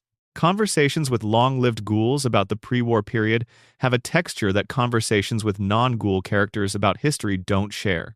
Raul's memories of his family, of the specific quality of the pre-war world, of what it felt like to watch everything end, these are not historical accounts but personal memories, with all the subjectivity and emotional weight that personal memories carry. They provide a kind of access to the pre-war world that terminals and holotapes cannot. Harold, discussed earlier in this script, represents the extreme case of this survivorship, a being whose continuous existence since the early post-war period has given him a perspective on 2 centuries of the wasteland's history that no historical account could replicate. His tree, growing from his skull, becoming an ecosystem around him, is a literal embodiment of the relationship between individual survival and environmental transformation. He has been changed by everything that happened to him, and the world around him has been changed by what he became. The Mr. Handy robots that appear across the franchise, cheerful, British-accented household robots who have been dutifully going about their programmed duties for 2 centuries without any clear awareness that the civilization they were built to serve no longer exists, represent a different kind of memory. Institutional memory, programmed into systems that continue running their protocols long past the context that made those protocols meaningful. The Mr. Handy who continues serving dinner to an empty house, the security robot that continues protecting a building whose occupants died 200 years ago, the Protectron still dutifully directing foot traffic in a department store where no customers will ever come again. These are images of a civilization's memory persisting as mechanism after its meaning has evaporated. Codsworth, the player character's pre-war Mr. Handy companion in Fallout 4, is the most developed version of this image. He has been waiting for his family for 210 years, maintaining the household in Sanctuary Hills, tending a garden that has long since gone wild, talking to himself in the empty house about the tasks of the day. His response when the player character, his employer, finally returns after 2 centuries is one of the most emotionally effective moments in the game. The specific mix of relief and grief, and the particular kind of love that survives in a being that was programmed to be loyal and has had 2 centuries of solitude to develop what loyalty means when it has nowhere to go. The vaults themselves, as memory artifacts, are interesting in ways that go beyond their experimental function. Each vault is a sealed environment from the moment of the Great War, a physical cross-section of American society in October 2077, preserved by the same ceiling that was supposed to protect the residents. The aesthetics of the vaults, the cheerful Vault Boy murals, the mid-century modern furniture, the specific products visible in the recreation areas are a snapshot of a specific cultural moment, maintained in isolation while the world outside was transformed beyond recognition. Walking through a vault in any Fallout game is an experience of temporal displacement. You are in a space that belongs to a world that no longer exists, surrounded by the material culture of that world in a form that the outside wasteland cannot preserve. The question of what the survivors of the wasteland make of this material inheritance is one the games explore differently in different settings. The NCR, which has developed the most sophisticated political culture of the post-war factions, incorporates pre-war political philosophy, democracy, rule of law, representative government into its institutional structure, treating the pre-war political tradition as something worth inheriting and adapting. The Brotherhood of Steel treats the pre-war technological tradition as sacred heritage, preserving the artifacts of the old world as physical objects whose significance lies in their continued existence. Caesar's Legion explicitly rejects the pre-war inheritance in favor of a Roman model borrowed from books rather than from lived tradition, treating the failure of the pre-war civilization as evidence that it should not be rebuilt but replaced.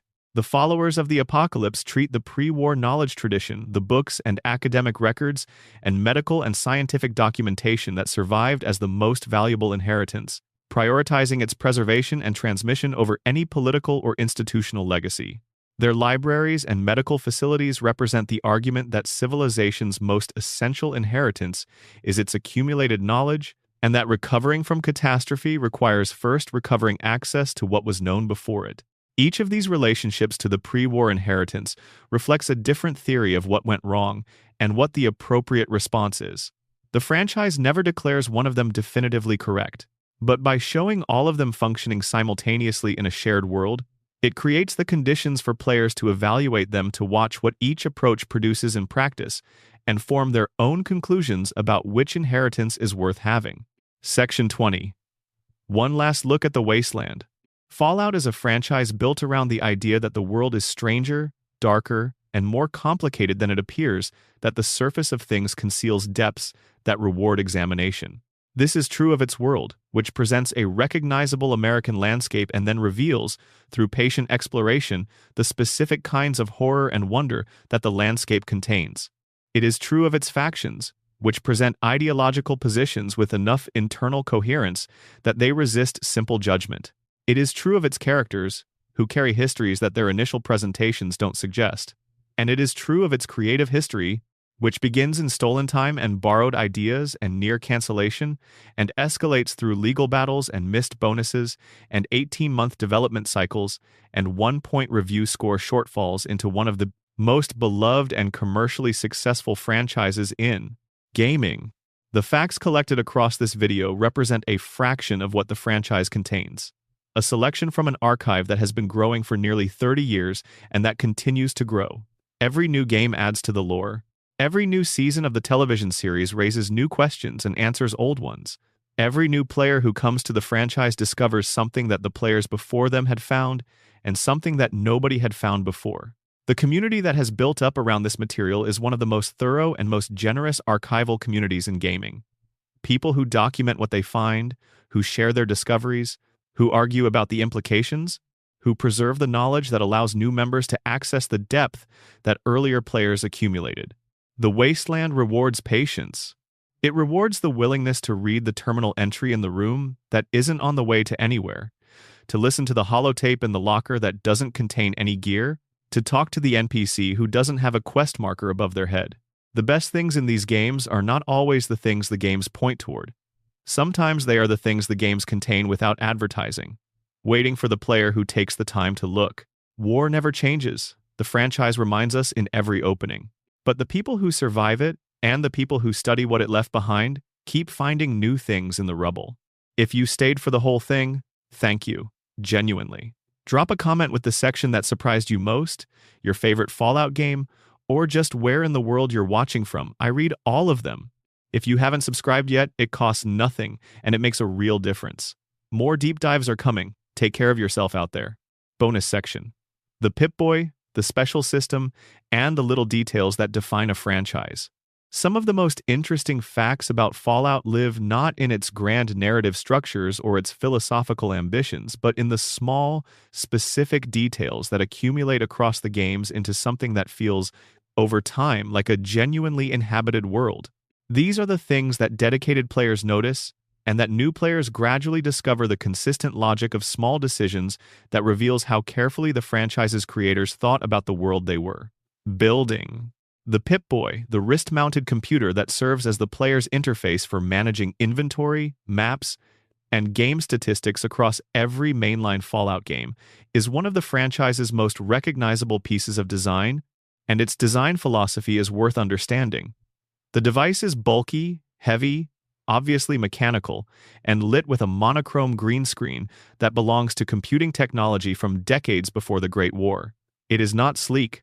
It is not the kind of interface design that an actual highly advanced civilization would produce.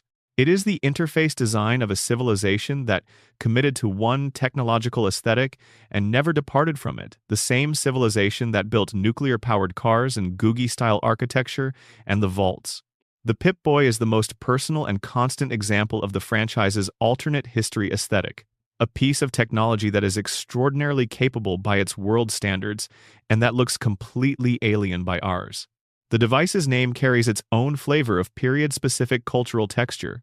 Pip-Boy evokes the specific register of mid-century American brand, naming the same era that produced Motorola and Frigidaire and Kodachrome, in which commercial products were given names that combined optimism, technical aspiration, and a certain manufactured cheerfulness. The Pip-Boy is not a serious professional instrument in its cultural context. It is a consumer product, branded and marketed like any other consumer product of its era, carrying in its name the assumption that the future is going to be fun. The special system's specific attribute arrangement rewards close examination. The 7 attributes: strength, perception, endurance, charisma, intelligence, agility, luck, are not simply a list of character qualities. They represent a specific theory of what variables matter in determining how a person functions in the world that Fallout depicts. Strength and endurance address physical capability and resilience. Agility addresses speed and fine motor control. These are the survival-relevant physical attributes. Perception addresses the ability to gather information from the environment to notice things, to aim accurately, to detect threats. Intelligence addresses the processing of that information into useful decisions. Charisma addresses the ability to navigate social environments, to persuade, to intimidate, to build relationships. And luck, the most philosophically interesting attribute in the system, addresses the relationship between an individual and the universe's distribution of favorable and unfavorable outcomes. Luck in Special is not simply a bonus to random chance, though it functions that way mechanically. It is, more interestingly, a reflection of the degree to which a character's existence is characterized by things going their way without obvious explanation. A high-luck character is someone who survives situations they should not survive, who finds things they should not find, who benefits from circumstances that cannot be attributed to their other qualities. In the franchise's moral and philosophical register, luck is the acknowledgement that not everything in the wasteland can be controlled, prepared for, or reasoned through, that some portion of survival is irreducibly random, and that a character's relationship to that randomness is itself a meaningful attribute. The Vault-Tec-assisted targeting system VATS represents, within the fiction of the franchise, a technology that Vault-Tec developed specifically for the Pip-Boy, a combat assistance system that processes environmental data in real time and presents the user with probability estimates for hitting specific targets at specific body parts. The system's in-universe logic is that it is a war context application of the same computational capability that makes the Pip-Boy useful for everything else. Outside the fiction, it is a design solution to the problem of making a game that can appeal to players who want tactical, deliberate combat and players who want real-time action simultaneously, by making the tactical option available on demand without requiring the entire game to commit to either mode. The specific body part targeting that VATS enables the ability to aim for an enemy's legs to slow them, their arms to disarm them, their head for maximum damage, their eyes for a chance to blind them, maps the franchise's broader interest in consequences and specificity onto its combat system. The wasteland is not a place where things happen in general. It is a place where things happen in particular specific choices with specific outcomes. The ability to choose, in combat, exactly what you are trying to do and why, and to have the game model the probability and consequence of that choice, is consistent with the franchise's overall design philosophy. The karma system of the earlier games, however, simplified its moral accounting, may have been served an important narrative function alongside its obvious mechanical inadequacies. It told the player that their choices were being observed and recorded, that the world of the game had a perspective on what they were doing even when no individual character was watching. This sense of being in a world that had ethical weight, that taking certain actions mattered in a way that the game itself acknowledged, was part of what made the franchise's moral dimensions feel genuine, rather than decorative. The later reputation systems that replaced karma are more sophisticated in their modeling of how different communities respond to different actions, but they lost something that karma had: the sense that the world itself was taking note.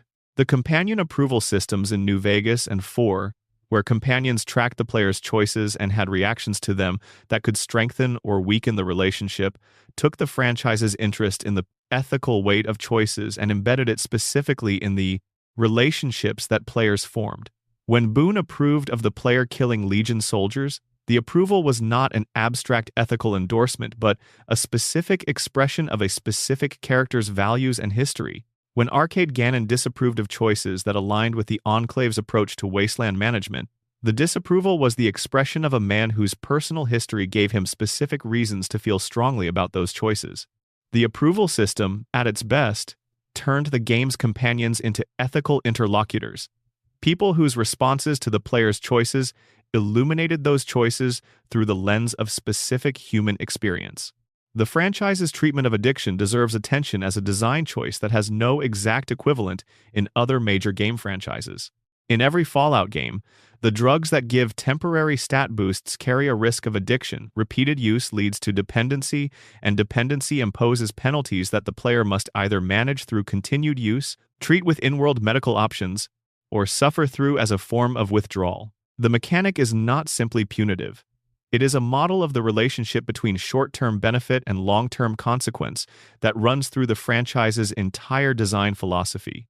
The wasteland is full of things that help in the moment and hurt over time. Relationships, alliances, technologies, substances. The addiction mechanic makes visible a dynamic that the rest of the game often presents more abstractly. The franchise's economy, the use of bottle caps as currency in the earlier games, the various regional currencies that appear in New Vegas and later games, is built on a specific piece of in-world logic that most players accept without examining. Bottle caps work as currency because they are standardized, portable, difficult to counterfeit, and because, crucially, the organization that runs the regional water supply originally accepted them as payment for water. The cap's value is, at root, backed by water rather than by any precious metal or governmental authority. When the NCR introduced paper currency backed by gold, it represented a more sophisticated monetary system, but one that was vulnerable to exactly the threat that materialized: an attack on the gold reserves backing the currency. This economic logic, present in the franchise's design from the early games but fully articulated only in New Vegas's dialogue and terminal entries, rewards players who engage with the world's mechanics as a coherent system rather than as a series of game conventions. The caps are not just video game currency. They are the franchise's argument about how monetary systems actually work, what gives currency value, what makes it stable, and what happens when the foundation of that value is threatened. The franchise's consistent use of food and water as resources that the player character must manage, or that the game at least models as meaningful grounds, the apocalyptic setting and the basic facts of survival that more abstract game worlds tend to ignore. Hunger and thirst mechanics, where they appear, serve not just as game balance challenges but as constant reminders that the wasteland's primary reality is scarcity. Scarcity of food, of clean water, of medical supplies, of ammunition, of everything that makes survival possible. Every cap spent at a merchant, every meal eaten, every stimpack injected in the middle of combat represents a real resource that had to be found and might not be findable next time. The franchise's approach to its own longevity, the way it has managed to remain vital across a period that has seen countless game franchises peak and decline, is itself worth examining. Each major game in the series has been made by a different team, under different conditions, with different creative ambitions, and with different ideas about what the franchise's defining qualities are. The original games, New Vegas, and the Bethesda-developed entries all feel distinct from each other in ways that reflect their different makers, while remaining recognizable as part of the same franchise. This is not an accident. It reflects a world and a set of themes that are robust enough to accommodate genuinely different creative interpretations without losing their essential character. The Wasteland remains interesting across 30 years because the questions it asks about power and survival and human nature are not questions that have been answered by the world outside the fiction. They are questions that the real world keeps posing in new forms. And the franchise's post-apocalyptic setting provides a remove from immediate political reality that allows those questions to be examined with a clarity that more directly topical fiction sometimes cannot achieve. This is the specific value of science fiction at its best, not prediction, not prescription, but the creation of a space in which questions about the world can be examined without the defensive reactions that examination of the immediate world tends to generate. Fallout will keep existing as long as the questions it asks remain interesting. And given that those questions include how power corrupts institutions, how scarcity affects human behavior, how civilizations justify their own worst impulses, and what it takes to build something good in the aftermath of catastrophic failure, the questions seem likely to remain interesting for the foreseeable future. The wasteland endures. So do the people who explore it. Thank you for spending this time in the wasteland with this video. If something here surprised you or changed how you think about a game you've already played, drop it in the comments. Those conversations are genuinely what makes putting something this long together worthwhile. Subscribe if you want more of this kind of deep dive, and take care of yourself out there. War never changes, but the people who pay attention to it keep finding new things worth knowing. Bonus Section 2. The World Before the War, Pre-War America in Extraordinary Detail. Most players experience Fallout's pre-war America through its ruins, the buildings that collapsed, the cars that stopped running, the advertisements for products whose manufacturers ceased to exist in October 2077. The world before the war is, by definition, inaccessible in its living form, but the franchise has accumulated, across its games and their supplementary materials, a remarkably detailed portrait of what that world was actually like in the final years before it destroyed itself. The political structure of pre-war America diverged from our own timeline in ways that had specific and traceable consequences. The reorganization of the country into 13 commonwealths, large regional groupings that replaced the 50-state structure while nominally preserving state identities within them, reflected the specific pressures of the Resource Wars era. Managing a war economy and a security state across 50 legally distinct jurisdictions had proved unwieldy. The Commonwealth structure was presented as a rationalization of governance, a streamlining of the political machine for wartime conditions. In practice, it concentrated power in the federal government at the expense of state autonomy, accelerating the drift toward the kind of centralized control that the enclave would eventually claim as its rightful inheritance. The role of corporations in pre-war America was extensive enough that the distinction between corporate and governmental power had become genuinely blurry in many sectors. Vault-Tec was the most dramatic example, a corporation whose relationship with the federal government was so intimate that it had essentially been delegated governmental authority over one of the most sensitive aspects of national security planning. But Vault-Tec was not alone. Robco Industries, whose robots and terminals fill the wasteland, had achieved a similar integration with the military-industrial complex that sustained the war economy. Poseidon Energy, which supplied the fusion power that ran most of pre-war America's infrastructure, had interests that aligned closely enough with the government's strategic interests that their relationship was indistinguishable from partnership in any practical sense. General Atomics International, the manufacturer of the Mr. Handy robots, among other products, occupied an interesting position in this corporate ecosystem. Their robots were deployed both as consumer products, the household Mr. Handys that players find still dutifully working in ruined homes, and as military and industrial equipment. The company's marketing, visible on posters and in advertisements throughout the franchise, pitched atomic-powered domestic robots as the solution to the problem of household labor, a promise that, in the fiction of the franchise, was at least partially fulfilled. The ruins of pre-war America are full of machines that were doing exactly what they were sold to do, still trying to do it 2 centuries later in the absence of the civilization that commissioned them. The pre-war media landscape is another area where the franchise's world-building has accumulated unusual depth. The television programs that occasionally surface in recordings, the game shows, the adventure serials, the news programs covering the resource wars with varying degrees of honesty, sketch a picture of a media environment that served the ideological needs of a state preparing its population for war. The specific form of this preparation was not crude propaganda but something more sophisticated, an entertainment culture that normalized the values and assumptions that the state needed its population to hold, while maintaining the superficial form of a free press and a diverse media landscape. The Radio New Vegas and Galaxy News radio broadcasts in the games give players a sense of what media consumption in this world felt like, the specific texture of news and entertainment in a society that was simultaneously free and increasingly controlled. The pre-war academic and scientific community, glimpsed through the terminals and research documents scattered across the games, represents one of the more ambivalent portraits in the franchise. The scientists who worked on FEV, on power armor, on the nuclear technology that ran the pre-war economy, they were not, by and large, malicious. They were researchers working on interesting problems within a system that found their solutions useful.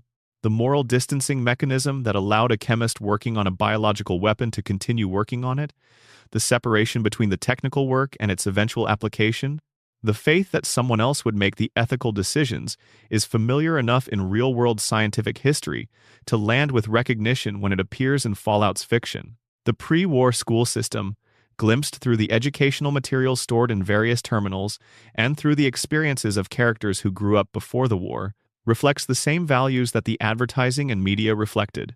A deep investment in the American dream as a genuinely achievable aspiration, combined with a growing anxiety about the threats to that aspiration that the resource wars represented.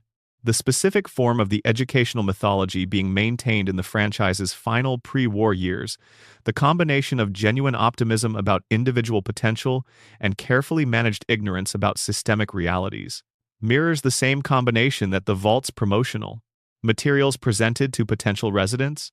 The citizens of pre-war America were being prepared for a future that was never going to arrive in the form they were being told to expect. The experience of ordinary people in pre-war America in the months and years immediately preceding the Great War is one of the most affecting dimensions of the franchise's lore, because it is the most recognizable. People went to work. They worried about their finances. They had relationships that mattered to them. They tried to protect their families in the ways available to them, which included applying for Vault residence in a process that felt, from the inside, like purchasing a form of insurance.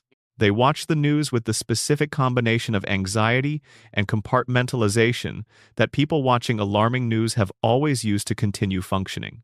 They maintained the daily routines of ordinary life in the presence of threats large enough that full acknowledgement of them would have made ordinary life impossible.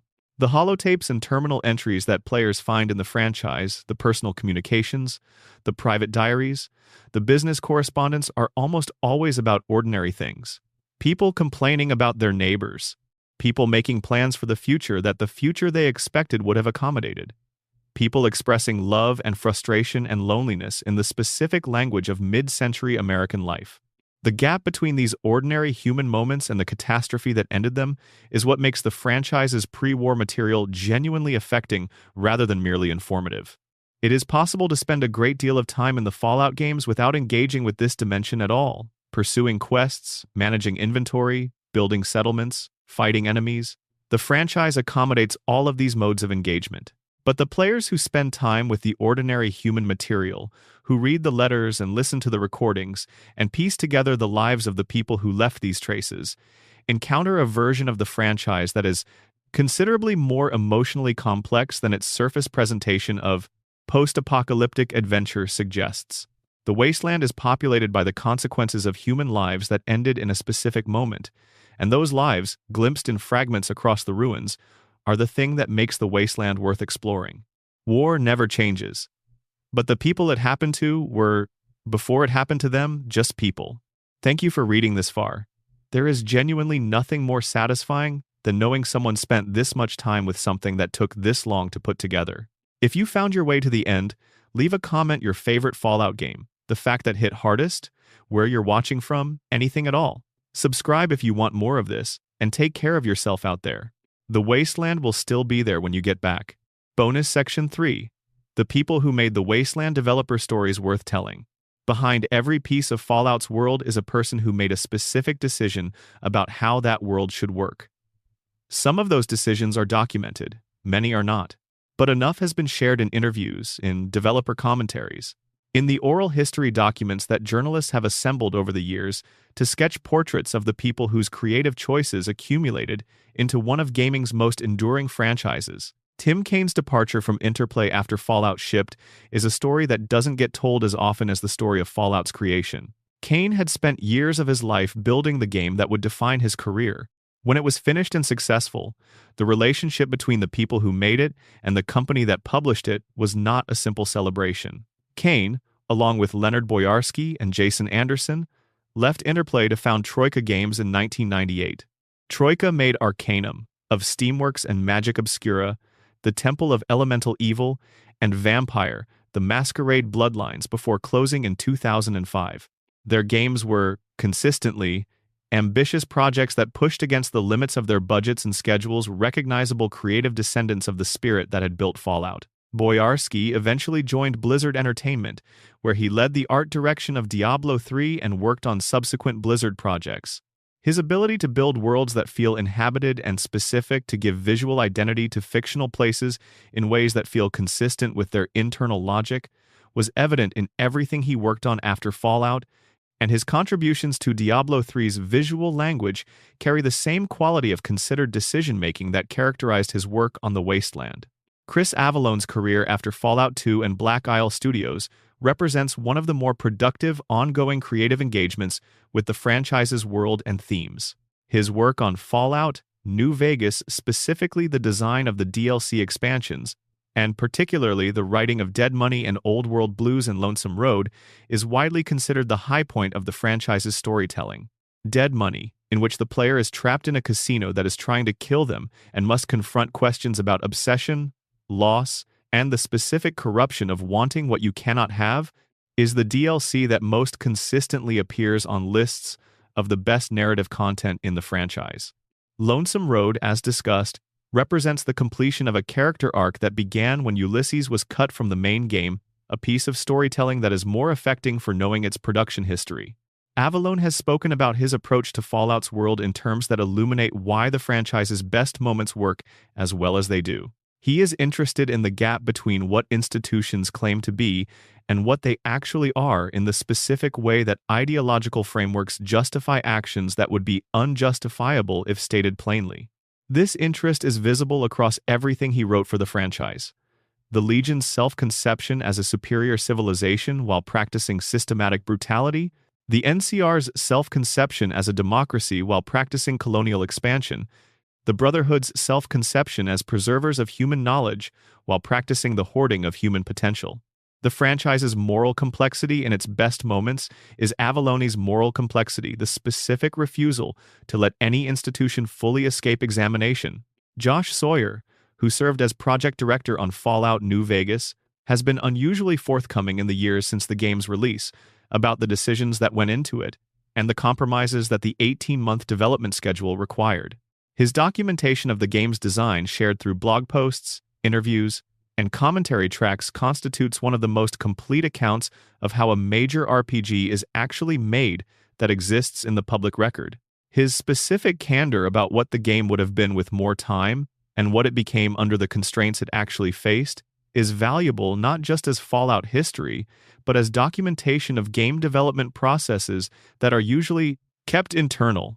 Sawyer has been particularly candid about the Ulysses situation, the late-stage removal of the companion who was supposed to be central to the game, and about the ways that the DLC structure allowed the team to deliver some of what the compressed main game hadn't been able to accommodate.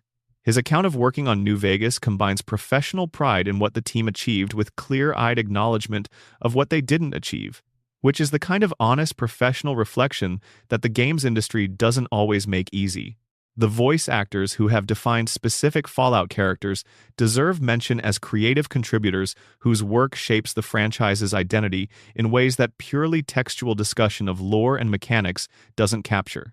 Troy Baker's performance of Piers Irenicus in Baldur's Gate 2, which established him as a presence in RPG voice acting, is less well known than his Fallout work, which includes various characters across the franchise. Dave Fennoy's voice work has appeared in multiple Fallout productions. And Ron Perlman, whose War Never Changes has become the franchise's signature audio moment, brought a specific quality to those words.